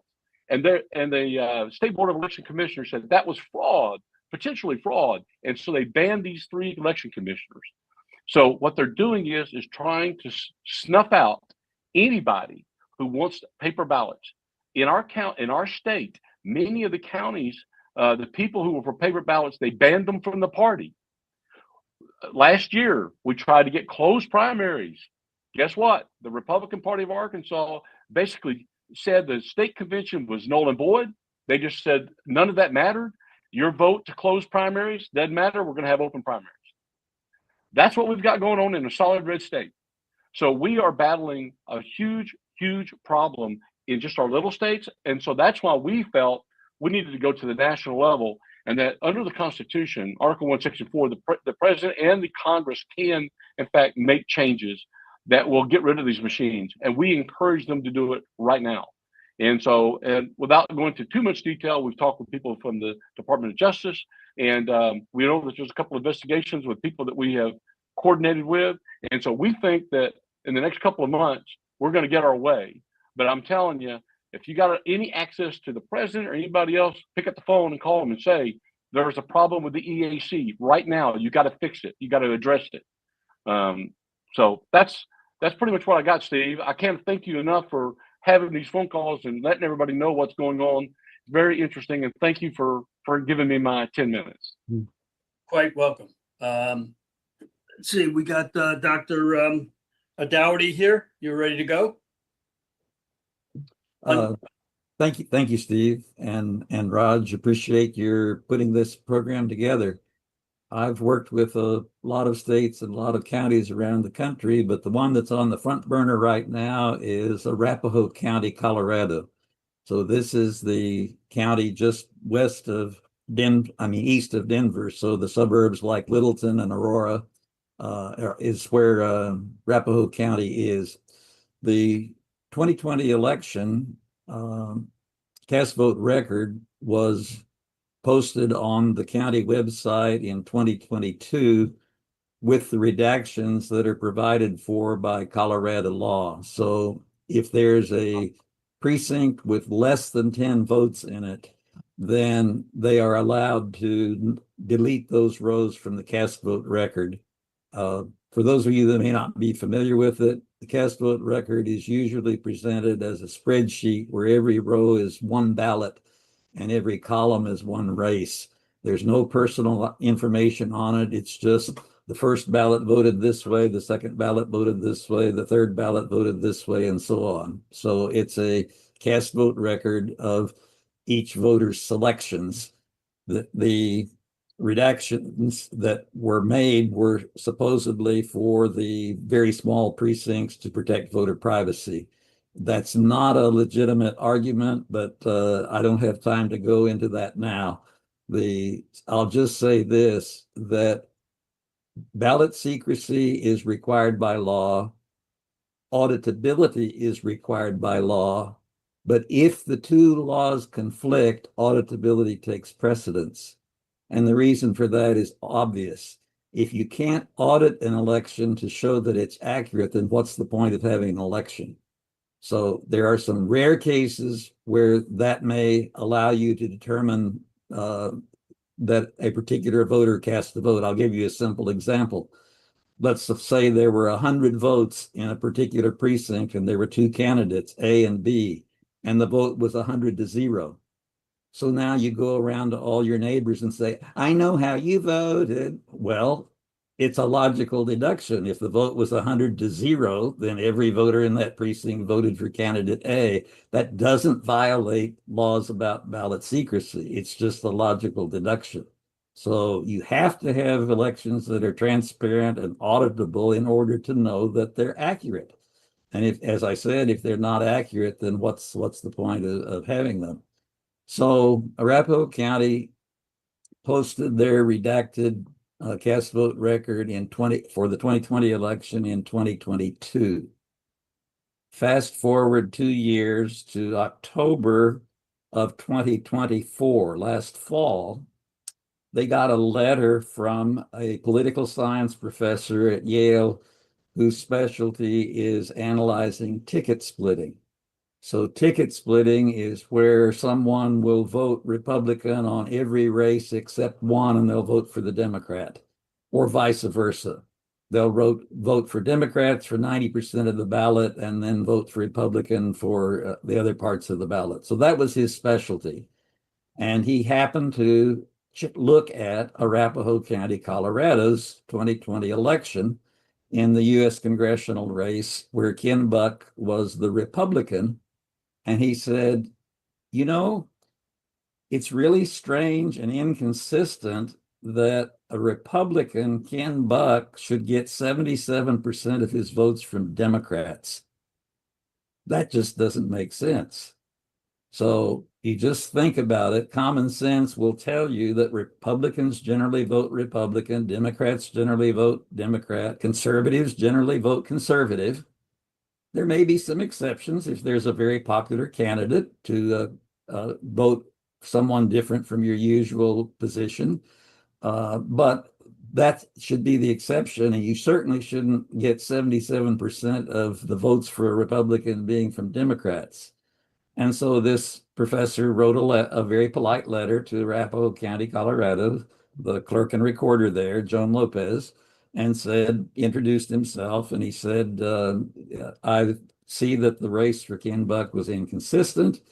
Could you look into this, please? Maybe it had something to do with your redacting. And so that was October. They didn't do anything that we know about until February.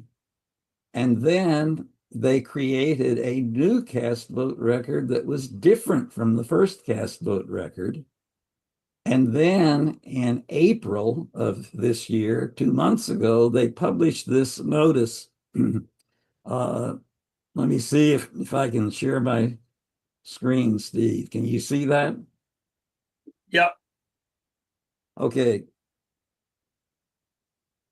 On or about October 29, 2024, Mr. Shiro Kuriwaki, an assistant professor at Yale University, notified the clerk and recorder's office that he suspected there were errors in the published 2020 general election cast vote record, suggesting the errors were likely due to mistakes made during the redaction process. Arapahoe County election staff conducted a review that confirmed they misspelled it, Kuriwaki's hypothesis, and performed a new redaction of the original unredacted cast vote record, then uploaded the corrected CVR to the county website on or about April 2nd, 2025. Now, this statement has a lot of problems with it. The first place is that redaction is removing or obscuring data, not changing it. So if you redact something, you either delete it, like for the small precincts, they would delete the entire row if there were less than 10 votes in a precinct. If you sold a piece of property and one of the documents accompanying the deed had your social security number on it, that would be on file with the county clerk. But if a member of the public asked for a copy of the deed, they would black out your social security number. So redaction means deleting or obscuring. It doesn't mean changing. This new cast vote record that they published in 2025, 5 years after the election, has different votes for the ballots. So I just took the first 5 ballots in the cast vote record. So this is cast vote record number 1, 2, 3, 4, 5 from the 2 ballots. All right, that's page 8. I'm going the wrong direction. Let me get, okay, here are the first 5 ballots. And right here, cast vote record number 1, 2, 3, 4, 5. There are 5 ballots. and they're the 5 ballots as reported in 2020, 2025 for ballot 1, as reported in 2020, 2025 for ballot 2, and so on. So this is the first 5 ballots as they were reported in 2020 and as they reported in 2025. So the first ballot didn't change. The 1 here indicates a filled-in bubble. So there's a column for every bubble so that you can detect overvotes and undervotes. There are actually 21 candidates for president, including Kanye West, but I only put Biden and Trump here because the other candidates were such a small percentage. So this 1 means that they bubbled in, blacked out the bubble for Biden. The 0 means they did not fill in the bubble for Trump. So this person voted for Biden for president and did not vote for Trump for president. The next 2 columns are Amendment B. And Amendment B was to repeal the 1982 Gallagher Amendment that capped homeowners' property taxes. So voting yes on Amendment B means, yes, I want my property taxes raised, and voting no means, no, I don't want my property taxes raised. So this is like the Ken Buck race, except now we're looking at the presidential race versus a partisan issue. So if you see on a ballot that someone voted for Trump, like this ballot 4 down here, voted for Trump, then you would say, that looks like a conservative voter.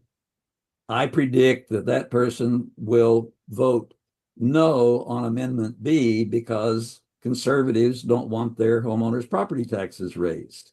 And sure enough, that ballot number 4 voted no on repealing the cap on property taxes. So ballot number 4 was consistent. We had a conservative vote for president and a conservative vote for Amendment B.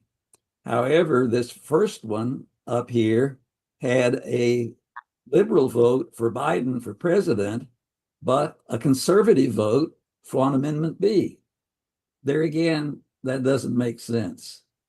So what Arapahoe County has done is they've changed the bubbles. In this case, they're highlighted in pink on 3 of the first 5 ballots. And in fact, out of the 354,247 ballots cast, all but 5 of them had at least 1 bubble changed on it. So 5 years later, they changed the cast vote record because somebody pointed out that the original cast vote record was inconsistent and didn't make sense. There are other patterns in the data as well, and we keep finding more as we look in other counties. I see that Ed Solomon's going to be on later. A lot of the graphs that have been used to show this information were prepared by him or by his methods. And this is not a problem that's limited to one county in one state. So the problem of partisan, that is, people who would choose a conservative or a liberal for president, would vote differently on a partisan issue. So if you have conservatives not voting conservative and liberals not voting liberal, you say that's a problem.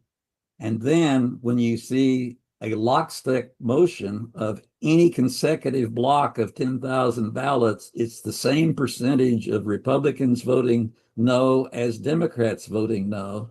You say, wait a minute, Republicans and Democrats don't vote alike on a partisan issue. So this particular issue, Amendment B, was on taxes. There was also an amendment on the ballot on abortion. In Clark County, or in Nevada as the whole state, there was an issue on open primaries and ranked choice voting, where there is a clear conservative position and liberal position, and yet people voted in exactly the same proportion for every window of consecutive votes.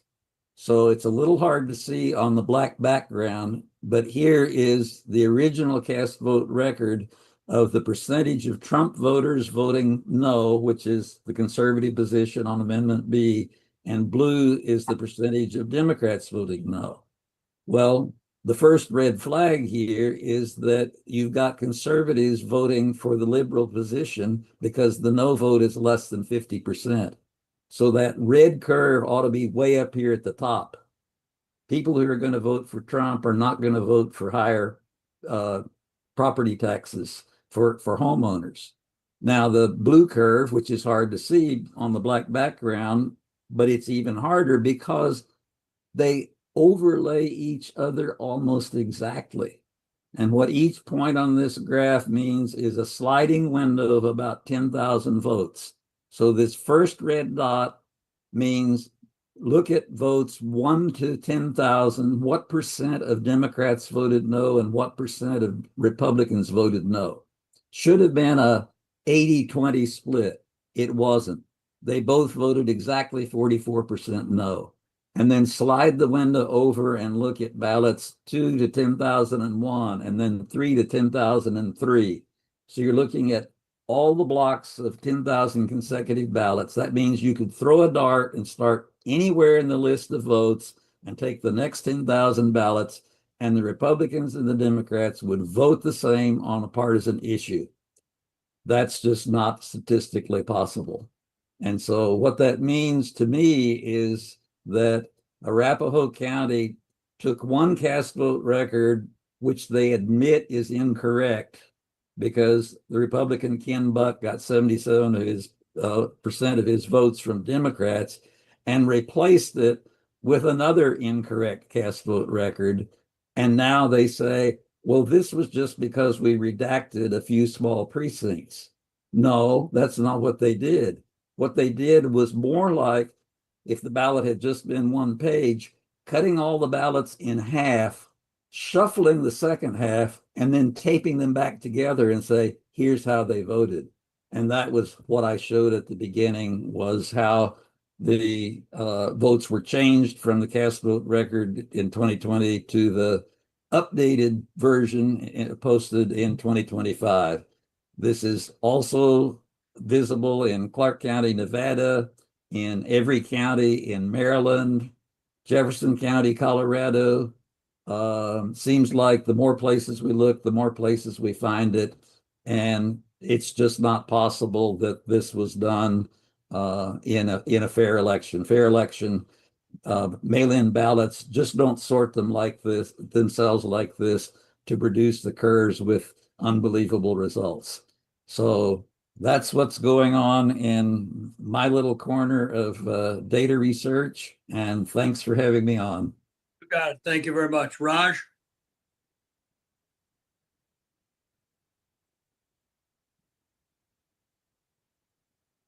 See if we get Raj back. He may be taking a break. Oh, no, I'm here. Sorry. The next speaker is. Before you do that, you want to run that, let's talk about the Flag Day real quick. Stick up that. We'll tell a few people who are going to be there so they know before people start to leave. So if you get that promotion up a second. Joe, give me about 2 minutes and then we'll get you on. Great, Steve, I can do that. And which promo do you want? The one we already played or a different Yeah, one? the one you already played. Let's just play that again. Oh, yeah, absolutely. Okay, good. Stand by. Shall we do the Voices of Valor, Steve? Yeah, let's do that again. Show everybody when the people that came in late and people that are coming on through Rumble. We have a lot of people came in late today. Okay, you got it. Sounds good. And let's go. And so again, this is the Flag Day preview for what's coming up on this Flag Day, which is the 14th. Incidentally, if you've been tracking all this nonsense by these troublemakers, they are also trying to do their Destructo event on that day. So all the more reason, friends, that we gather together and rally behind the Flag Day, President Trump's birthday, and take away the attention from what these nut jobs are doing. So, okay, here we go. Stop share, and here we go. Welcome to Flag Day 2025, Voices of Valor. Coming to you live this Saturday, June 14 at 2 p.m. Eastern Time. Hosted by two bold patriots, Steve Stern and Raj Doraisamy. This is more than a celebration. It's a tribute to the American spirit, to the heroes who bled for our flag, and to the voices fighting to preserve our nation. Featuring powerful speakers, unshakable patriotism, and the live broadcast of the Grand Military Parade, a display of honor, strength, and American pride, exclusively on the Stern American channel on Rumble. Get ready for powerful stories, patriotic voices, and a flag that still stands for freedom. This is Voices of Valor. This is America. So make sure you put that on the calendar, friends. 2 p.m. on. So nobody has knows who we haven't put up the speakers yet. So you're the first to hear some of the speakers. We're going to have Jeff Clark on. He's going to be talking from the White House. It's the first time we've ever been able to do Flag Day and get somebody talking from the White House. It'll be in the War Room. We're going to have John Solomon on. I was just on Steve Bannon. He was in the background. He said, I'll be on for sure on Saturday. So we got him coming on. Gerald Flynn is coming on. Dave Bratt. We got a guy coming on, Stefano Forte. Now, nobody knows who he is. He is the YR, standing for Young Republican Chairman, President of the Manhattan Young Republicans, 2,000 strong, the oldest young Republican club in the country, and it's going to be phenomenal. Then we're going to have Wayne Root on. I'll be on his program Saturday morning to talk about it.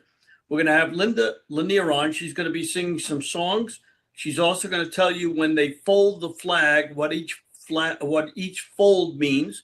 And she's going to be talking about when you say the Pledge of Allegiance to the flag, what that really means. We're going to have Kevin Sorbo on. He's a great actor, did Hercules. We're going to have Todd Callender, who's a good friend of mine who streams our stuff, and he's streaming today on Cloud Hub.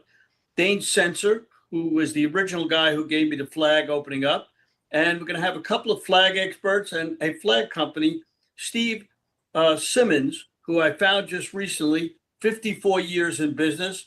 So we have flag experts. We got regular people. We're going to have about 36 speakers. And you think it took a long time to do this. It took us, Raj and I, over 6 weeks to put this thing together. And it's going to be super phenomenal. It's going to go on at 2:00 Eastern time. If you want to get on, go to stern1054@gmail.com and I will send you a link. If not, you can get on Stern American. There'll be 148 podcasters streaming this. We will have many, many TV stations.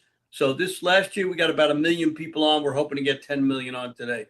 And Raj has done a wonderful job on doing that. And he will give a little speech also. So let's bring on my very good friend, Joe Hopp, who has really helped us here, got us great information, comes up with great stories. I mean, hopefully he sends me all the stories because he's one of the few people that I read. So Joe, come on down. Hey, Steve, Raj, thanks so much for putting this together, guys. You do great work. You don't get enough accolades for it. You're really doing great work. So thank you. Again, a great lineup today. I've listened to some of these speakers before me and just fantastic material that they're coming up with. Some of them, like Ralph from Hawaii, I've communicated with him, but I've never seen his face. So it was kind of nice to see him on here today too. So yeah, lots going on. I was just going to cover a couple things. One is it's a be safe out there this Saturday on Flag Day, and no matter where you're at, it looks like the left is getting ready to burn the country down, and they want to. Let's hope our military protects us all from that. So anyways, be safe and have a great day up there in DC. Second point I guess I really wanted to make too is just following up on what Dr. Doherty just shared. My background, as many of you know, is in corporate America, and not just in America, but around the world. And I did audits around the world. And I oversaw big financial blocks of business as well in my career. And that really helped me when this election came around, because working at the Gateway Pundit, it was just daily, just kind of thinking about what's next, putting the pieces together, analyzing this. And much of this pattern work we had came out with a couple really weeks within the first couple of weeks after the election. We got a hold of that Edison data and could see there's unique patterns that shouldn't be there. And as an auditor, if the patterns shouldn't be there, that's a red flag. Or if there should be patterns there and they're not there, that's also a red flag. So the patterns continue. And as Dr. Doherty shared now with these cast vote records, et cetera, they don't make sense. And so when they don't make sense, it's because there's something going on. And so it continues. This continues. And And that's one piece that I wanted to mention as well is that we've done some work in Orange County since for the 2024 election. We found all sorts of anomalies. The entire election, really, in Orange County and quite frankly across California, is broken, totally broken. We found, for example, that the voter rolls. One guy sent me, an engineer sent me an analysis of the voter rolls in California, and what we found was that that roughly 20%, an estimate of 20% of the voter rolls was non-citizens. And he had a unique analysis, and I looked it over and I thought, this makes a lot of sense. I remember put that up probably about a year ago. And then came the election here in Orange County. What we had first off was on that Friday, there was a bomb threat at that facility. And here's something nobody talks about with 2024. There were 54 bomb threats across this country at various voting facilities. Not a one that I'm aware of, maybe one in Georgia did they catch who made the phone call, but the rest have all gone, nobody found. And that's what happened in Orange County too. The sheriff eventually said, well, yeah, we've ended our investigation. Nobody's been identified, nobody's been arrested. So that's something unique that people maybe aren't aware of. But anyways, that started a series of events, especially for me looking at Orange County. Orange County is the 6th largest county in America. And we've talked about this before. It had all sorts of anomalies, but eventually, not to mention the voter roll issue, we noticed the numbers didn't make sense. They sent out 2.1 million ballots. They only have 1.8 million people on their voter rolls, et cetera. And then at the end, we did this study working with United Sovereign Americans, Harry Hari and Marley. And we did this analysis. We came up that 21% of the people that voted in Orange County, again, the 6th largest county in America, weren't legitimate voters. They were either non-citizens, invalid, or phantom voters. We don't even know who or what they are. So that's 20% of one of the biggest counties in California. This is why we're seeing California and LA getting burnt to the ground. This is why we see them do nothing. This is why they allow people to burn and throw bricks at cops and everything else. It comes back to what you're doing here today, Steve and Raj, and bringing this to the forefront and letting people know that this is very, very important. It impacts everything. The other thing, Steve, if you don't mind, I'd like to mention is just this piece on Tina Peters the last few days that we've put up at joehoff.com as well as at the Gateway Pundit. I was thinking about it earlier this week, and it doesn't make sense. They say, well, Tina's been convicted in a state court, and only the governor can therefore pardon her. President Trump can't, and we all understand that. And but there's something that's kind of weird about this, because it appears that the federal government had quite a role in Tina's eventual incarceration. And so as I started looking at that, you start thinking about it, it's like, well, wait a minute. Is there a crack here that's available for President Trump to step in and to pardon Tina? So I talked to a very, very senior level person and attorney in the Trump administration this week. And we ended up talking about this. And he said, yeah, the president can only pardon, federal crimes, and therefore everybody knows about Tina, et cetera. But what he said, and I said, well, what about this, this stuff, though, that the federal government was there? We have evidence, and I put this up over the last couple of days. I see Rashi pulling up, basically that's the post for this show right now. But we pointed out some other things that happened with the federal government. One was there was a conference call on September 1st back in 2021, and it was to discuss what Tina had found in Mesa County and who was involved in that. But Merrick Garland and Christopher Wray both dialed in, and it's like, that doesn't make sense. Then we have the fact that the FBI raided both Tina's and Sharona Bishop's homes. That doesn't make sense. Sharona Bishop shared with me that she received from Google that they had captured all of her emails, and they finally were able to notify her that we gave your emails to the FBI. So the FBI was all over this, as well as the Department of Justice. We put up another piece here moments ago. Hope to get it up at Gateway Pundit. But the story here is that this may not have been ran by Colorado, the Colorado crimes. This whole thing may have been, and it quite frankly looks like to a lot of people, that it was ran by the federal government. You got Garland and Ray on a phone call and a conference call in Mesa County back in September of 2021. Because of that, there's a belief that if the DOJ and the FBI were actually either colluding with the state or directing the state in their actions against Tina Peters, well, then maybe there is a case for President Trump to pardon her. So that's the piece we put up this morning that gives the information on these raids on Tina's home, Sharona Bishop's home, and that was the FBI.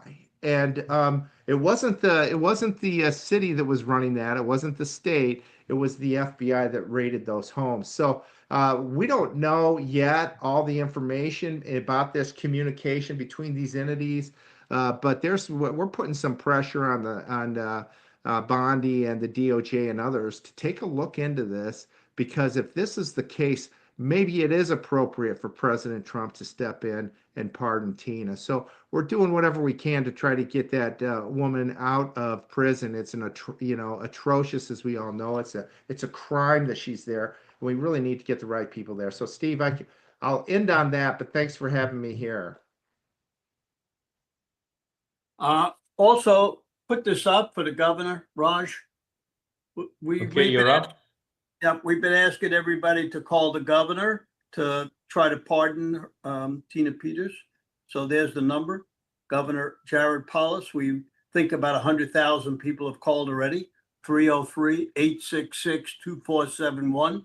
On Bannon this morning, I put this up, and on other programs, I put it up every time I go up there to ask the people to do that. Also, we have sent letters to Tina. She got so many letters that they're asking not to send it to her. We will put another address up where to send it to, and at the next meetings, we'll be putting that up. Hopefully she'll get out by then, but hey, we got to give her hope. So next one up, if you can find her, Ohio Amy, is she up there? Yes. Yes. Go ahead, Ohio. Go ahead, Amy. Hi, Raj. Hey, how you doing? Thank you so much. And I think Raj is going to play our video real quick. Is that? Yes. When you go and get started, I'm going to get that ready to go, but please go and get started. Okay, terrific. Hi, everybody. I'm Ohio Amy, and thank you so much for allowing me to be on today. Thank you for all the great work of all the Patriots, everybody that's working so hard. If you haven't heard, I want to make sure that you know about a fabulous event being held in Florida, June 21st and 22nd, the Stay Awake America Tour. And we'll be in Venice, Florida. Go ahead and roll it, and then I will let you know our mission and how to get tickets. Those responsible for treasonous acts and all the crimes against humanity, they need to be held accountable.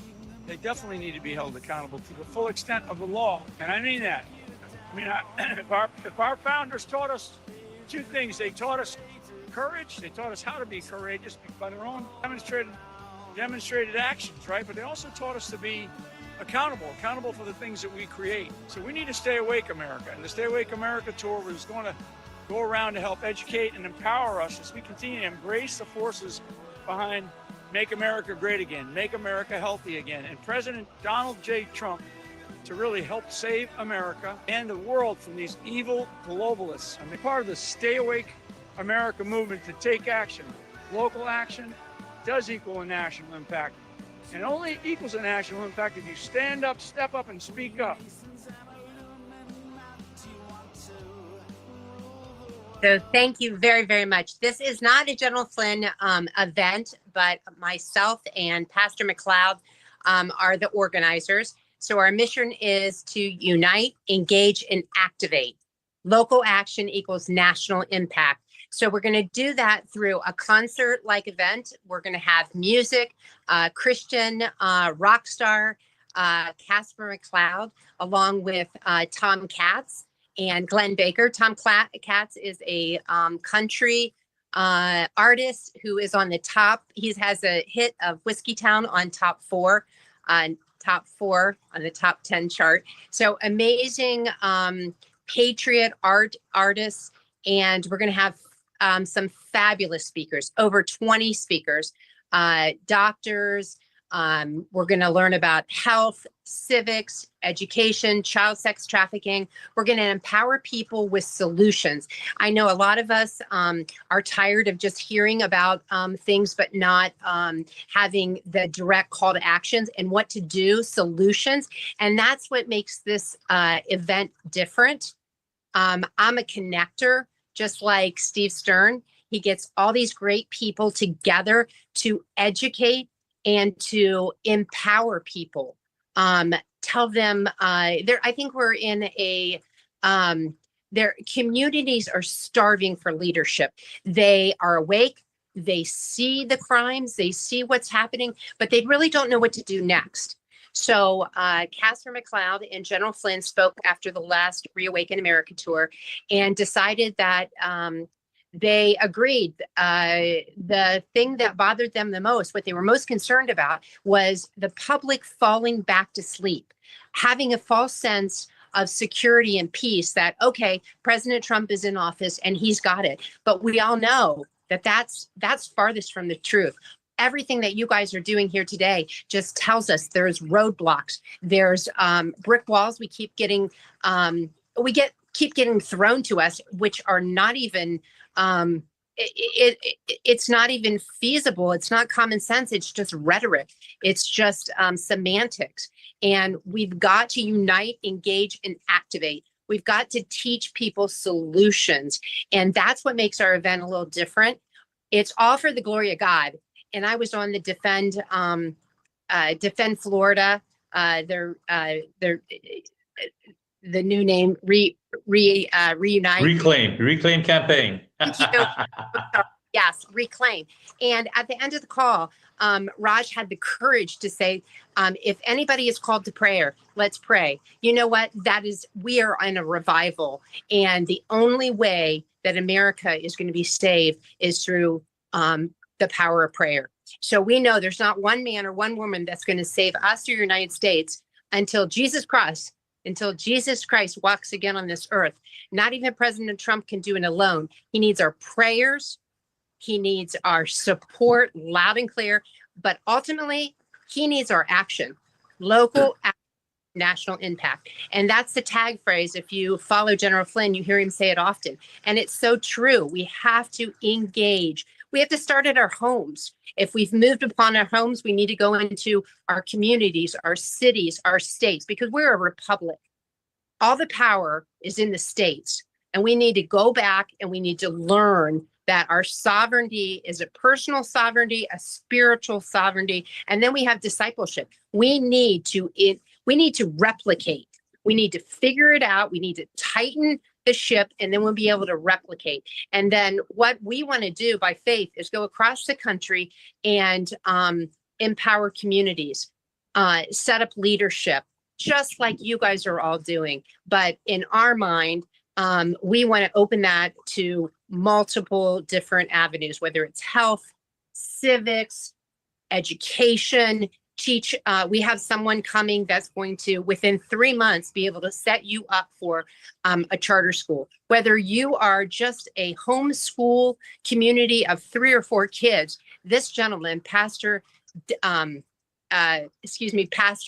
O'Neill, he's already built the curriculum, everything. He can set people up. So those are the type of speakers that we have. Besides, we have Dr. Judy Mikovich, Dr. Sherry Tenpenny. We've got so our headliners. Not even to we got our headliners are General Michael Flynn and Patrick Byrne are on Saturday, and then we have a huge influencer, and hopefully your audience knows Dom LaCree. He is an amazing 30-some-year-old Black gentleman that is just a heavy influencer. He's a patriot. He's a Republican. He said he was a Republican since he was 4 years old. And his story is very unique. His mother was a huge influencer in his life. His mom, he was raised by two wonderful parents. His dad was a Democrat and his mom was Republican. And he is just making so much powerful inroads in his community and with his Black fellow men. He's teaching them to think for themselves. He's teaching them to research. So Dom LaCree will be a headliner on Sunday. So it's June 21st and 22nd from 9 a.m. to 5 a.m. And then also on Sunday, we have a gentleman. His name is Mike Colry, and he is the author and writer of the Erickson Report. So I think one gentleman spoke about a telecommunication executive order that Trump actually wrote in his first in the first administration, and from that, all roads lead to Erickson. So Michael Colry will give you a plethora of knowledge, and he'll really teach you how to become secure in your devices and your telecommunications and things of that sort. So just to close, please, we're a grassroots effort. We are Casper and Ohio Amy are led by a call of God to spread this event. We have zero marketing budget. We have zero sponsorships. We're just asking and employing all people like yourself, patriots, to get the word out. We need to pack the house. We need the people that need to activate, and they need to hear the solutions. So if you can't come, then please either buy a ticket and pay it forward, or at the most send it to 10 of your friends and ask each friend just to pass it along. So we'll be in Venice, Florida on June 21st and 22nd. And that's the Stay Awake America Tour. Join us. You can get your tickets at stayawakeamerica.com. $25 for 2 days, or you can do a VIP pass. We get you front row seats and a meet and greet for $225. So, and then we have a donate button. So just like everybody, if it's called on your heart, and if you're moved, donate $5. Everything helps, and it just allows us to keep going. God bless everyone. Thank you for all that you do. The one thing that with the Stay Awake America Tour, we're asking people to activate and to give them solutions to activate. But we all know this is all for the glory of God. And only with your personal relationship to God, what that activation means. It may be that you need to support a neighbor. It may be that you need to host a Stay Awake American event, but you know what that is, because your talents, passions, and treasures are your divine journey from God. That's what God's equipped you to do. And when you align that all together, you're walking in faith. So again, thank you so much, Steve and Raj, for what you do. Thank you. I'm honored to be able to be a part of this call, and I call you family, and I appreciate all your support. Thank you, Amy. Thanks for the work. Back to you, Steve. I have that other flyer, the other event that's happening on the East Coast on the 28th. I sent it on your phone, man. I don't know if you can put it up. Okay, so I will get it ready. You want to bring the next speaker up while I get it ready? Yes, let's see if we can find Joe Altman. He's supposed to be coming on his phone. Do you see him up there? Stand by, checking. If not, we'll go to Larry Courtkent. I'm looking for a phone number here. I don't see a phone number here, and I don't see Joe. Okay, so let's go to Larry Courtkent. Okay, Larry, you are up. Go ahead. Hi, everybody. I don't know if you can hear me. Make sure you can. We can. Very good. Thank you very much. I wanted to thank you, Steve, for letting me on today.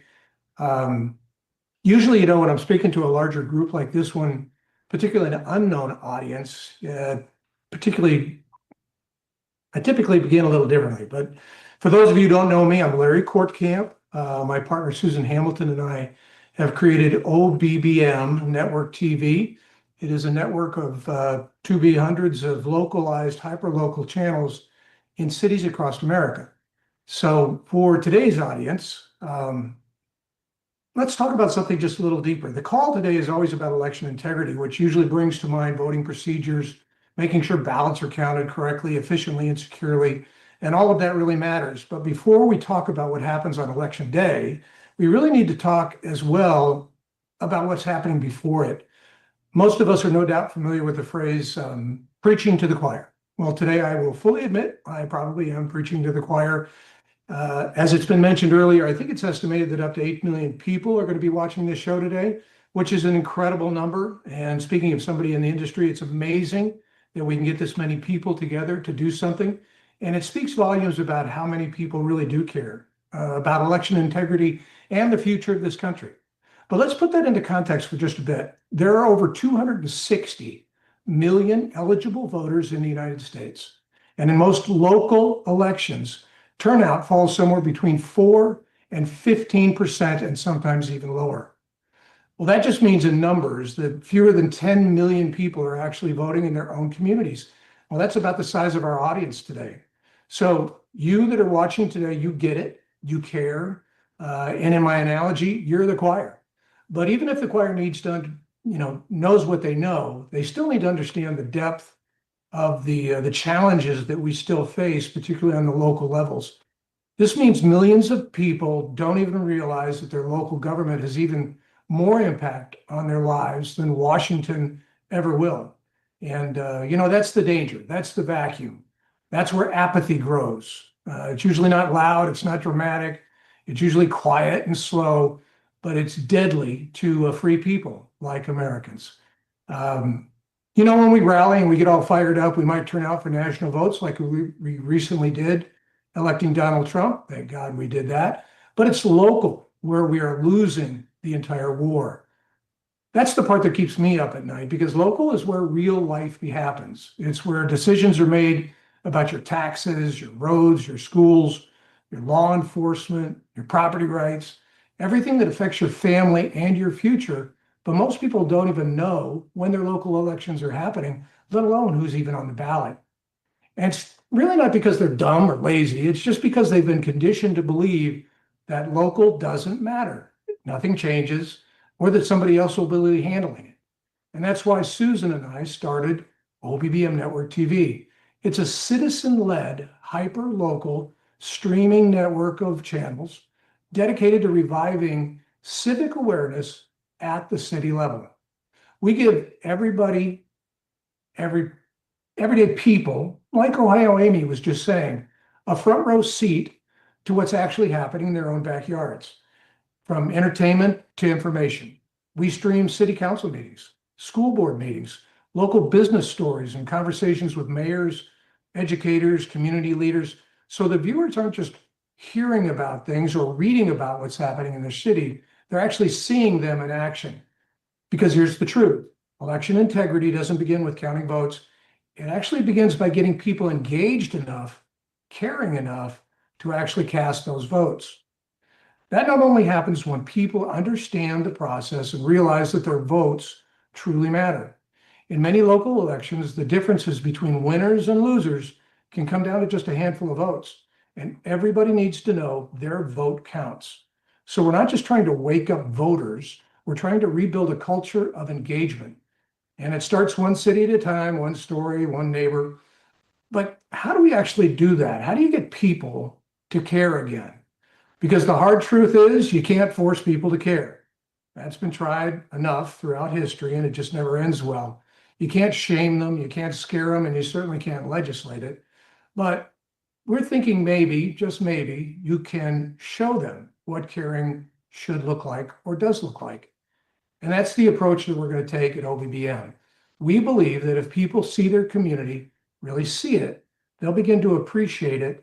And typically when people appreciate something, they tend to protect it. So I'm going to share my screen real quick, if you don't mind. See if I can pull this up.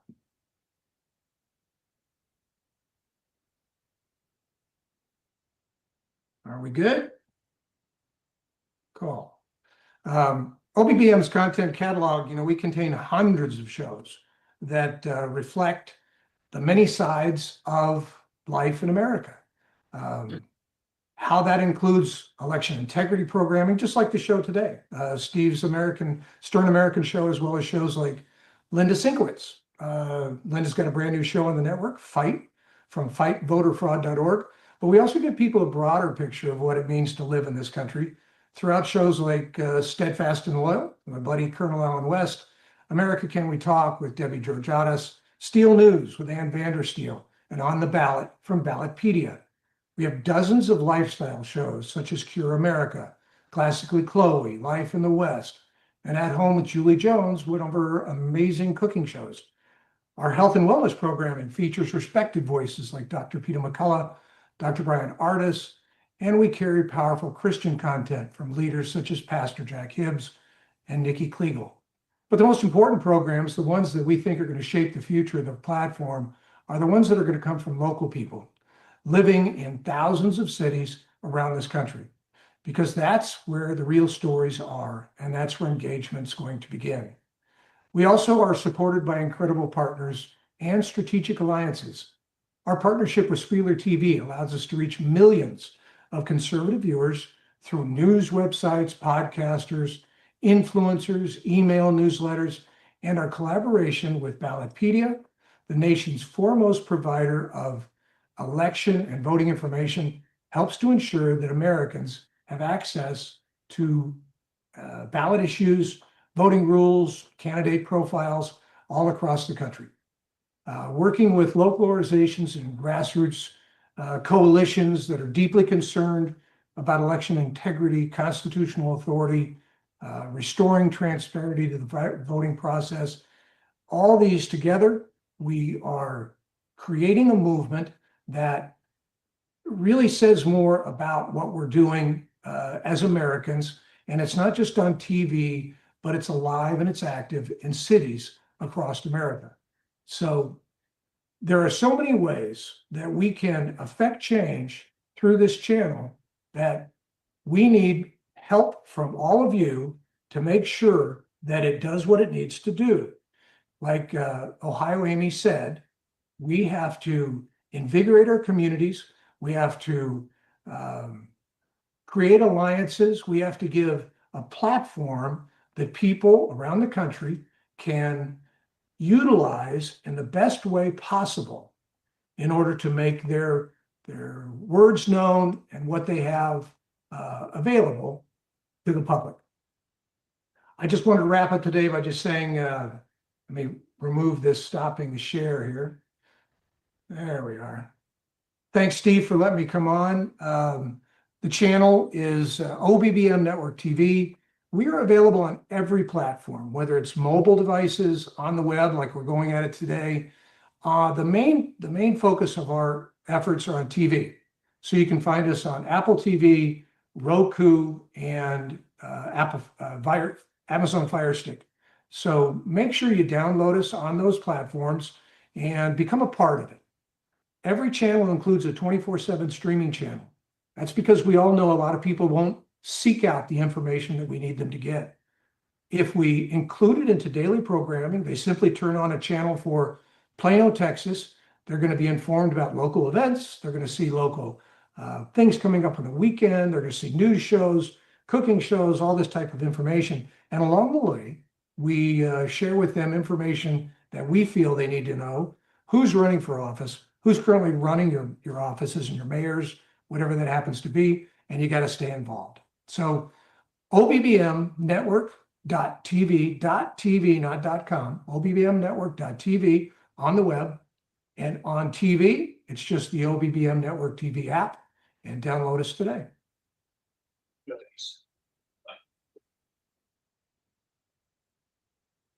Thank you, Larry. Thank you for being there. And Larry does a lot of his program. OBBM not only streams this program here, they also put the Tina Peters campaign front and center. So we really appreciate them making that campaign super visible. And then we produce a number of programs that are on their network as well. So the entire team at OBBM is so professional, so organized. So thank you, Larry, for being a huge critical part of this election security call. I appreciate it. Back to you, Steve. Yeah, Raj, you have that, the Thrive and in 25? There's a big event in Palm Beach. I don't know if you got that. If you could show that, I could show that on my phone, but I don't have a. There we go. Okay, so just want to talk about that. That is going to be June 28th at the Hilton Hotel. You could see all the speakers and take a look at that. Steve Stern is on there somewhere. And we will be speaking there. This is a great event. You can get the code. If you could put that in the chat, and I'll try to get it out to people. If you email me, stern1054@gmail.com, I will send you the information on this. I think it's going to be extremely good in Palm Beach near Mar-a-Lago. Again, let's put up my email so everybody can get to that, and my phone number. Let me stop sharing. Stand by. There we go. All right, so then put me on the screen there. All You're right, on so screen. stern1054@gmail.com. They say I don't hold it up enough, so I'm holding it up. Want to thank yournews.com. He's been instrumental in helping me getting out articles, sending our stream live, gets thousands of people on it. You can get his app. Yournews.com is going to be the way of the news. He has thousands of people going on it. Want to thank Dan Schultz and Steve Bannon for Precinct Strategy. I was on there today. We talked about Precinct Strategy. I want to welcome all the people that are on the War Room. If you go to www.precinctstrategy.com, you can find a way to get Dan's book and get connected. If you want to see me on TikTok, go to Stern American. Here's my TikTok handle. So at 84, I'm on TikTok, finding all these young people that are buying our hats and our stuff. 4th of July is coming up. We want to thank everybody who's come on, all the people that have bought shirts from us. We certainly appreciate it. Just to let you know, I gave most of the business to my son, so I'm really doing the politics, and he's the one that gets it. So thank you very much. This is the biggest hat that we've ever had. Gentleman this morning that I was on his program this morning, he has 100,000 followers. I just sent him 2 hats. He's going to go in front of the White House and do a video with this hat on. So enjoy. We'll see you in a couple of weeks. People are asking Steve for the governor information, the governor, Colorado governor again. You could put that on. It's 303-866-2471. Again, the number, Governor Jared Paulus or Tina Peters, 303-866-2471. And it's in the text chat as well. So Great, thank you. Raj and I work in the next 2 days on the Flag Day event. I mean, we have, if you know, we don't sleep much because this takes a lot of effort. Flag Day is going to be twice as big as this event today. So it takes a lot of stuff. It takes a lot to make sure all the people show up on Saturday because it's a holiday. Also, we'll be streaming the parade. You know, this is unbelievable that we've seen that Walmart, the founder of Walmart, has instituted funds all around the country to make Flag Day where they're going to burn flags, they're going to burn houses, they're going to burn cars. Most ridiculous thing in the United States. Walmart, of all places, having all these stores and asking people to go out and riot and do everything like that is unbelievable. So we want as many people to come on to see our Flag Day event to know that the United States is here forever. And we are not going to let these people ruin our country. And Raj, you want to come in with that because you know you're on with me on this. We've spent a lot of time on this. It takes a lot of effort to put a Flag Day event on, to get all the people on, and thank all the people that are coming on because they have to give up their time on a Saturday to be on the show. Yeah. So again, this is the 14th of June. That is this Saturday. President Trump's birthday. Flag Day. The president's putting 2 big flags. I don't know if he's still doing that. I don't know if he checked with the HOA to get permission to put his 2 big flags up there, but I don't think he cares. So that's awesome. He is it's a lot of things to be grateful for. And we're at a time in our nation where we just can't be celebrating.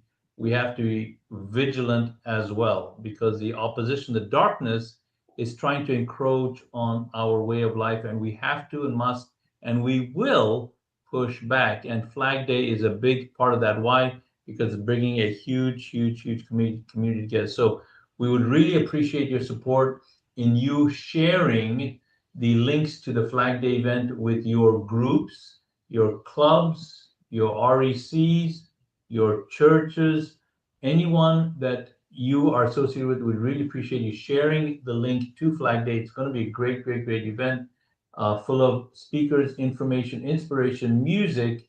It's going to be great. So with that, also again, please go to theflagshirt.com, by getting yourself a fantastic piece of apparel, like the one you're seeing me wear. You saw a number of people wearing it. It just looks fantastic. There you got, look at that's a, oh, look at that. I haven't seen that before. And spotlight. There you go. So we got bags, shirts, socks. Look at that. More hats and everything behind Steve. All that stuff behind Steve. What is that? Is that a tablecloth? This is one of the biggest items that we have. We sell more of these than really anything else.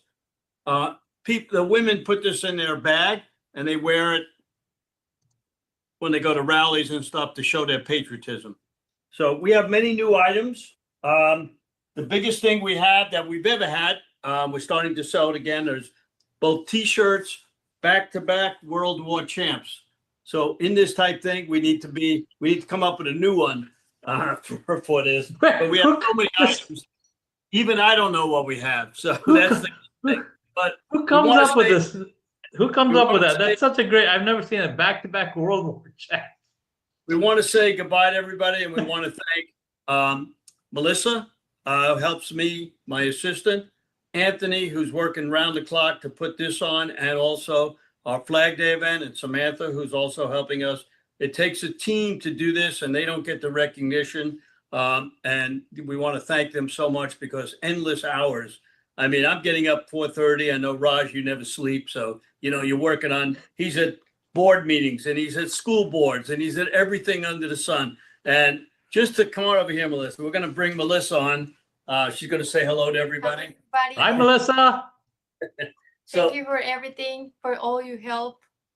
We really appreciate it. So she's the one that gets out to all our podcasters and brings them on, and she's got to get them going. So thank you very much for coming on today, and we'll see you Saturday at 2:00. Thank you. See you then. Bye-bye.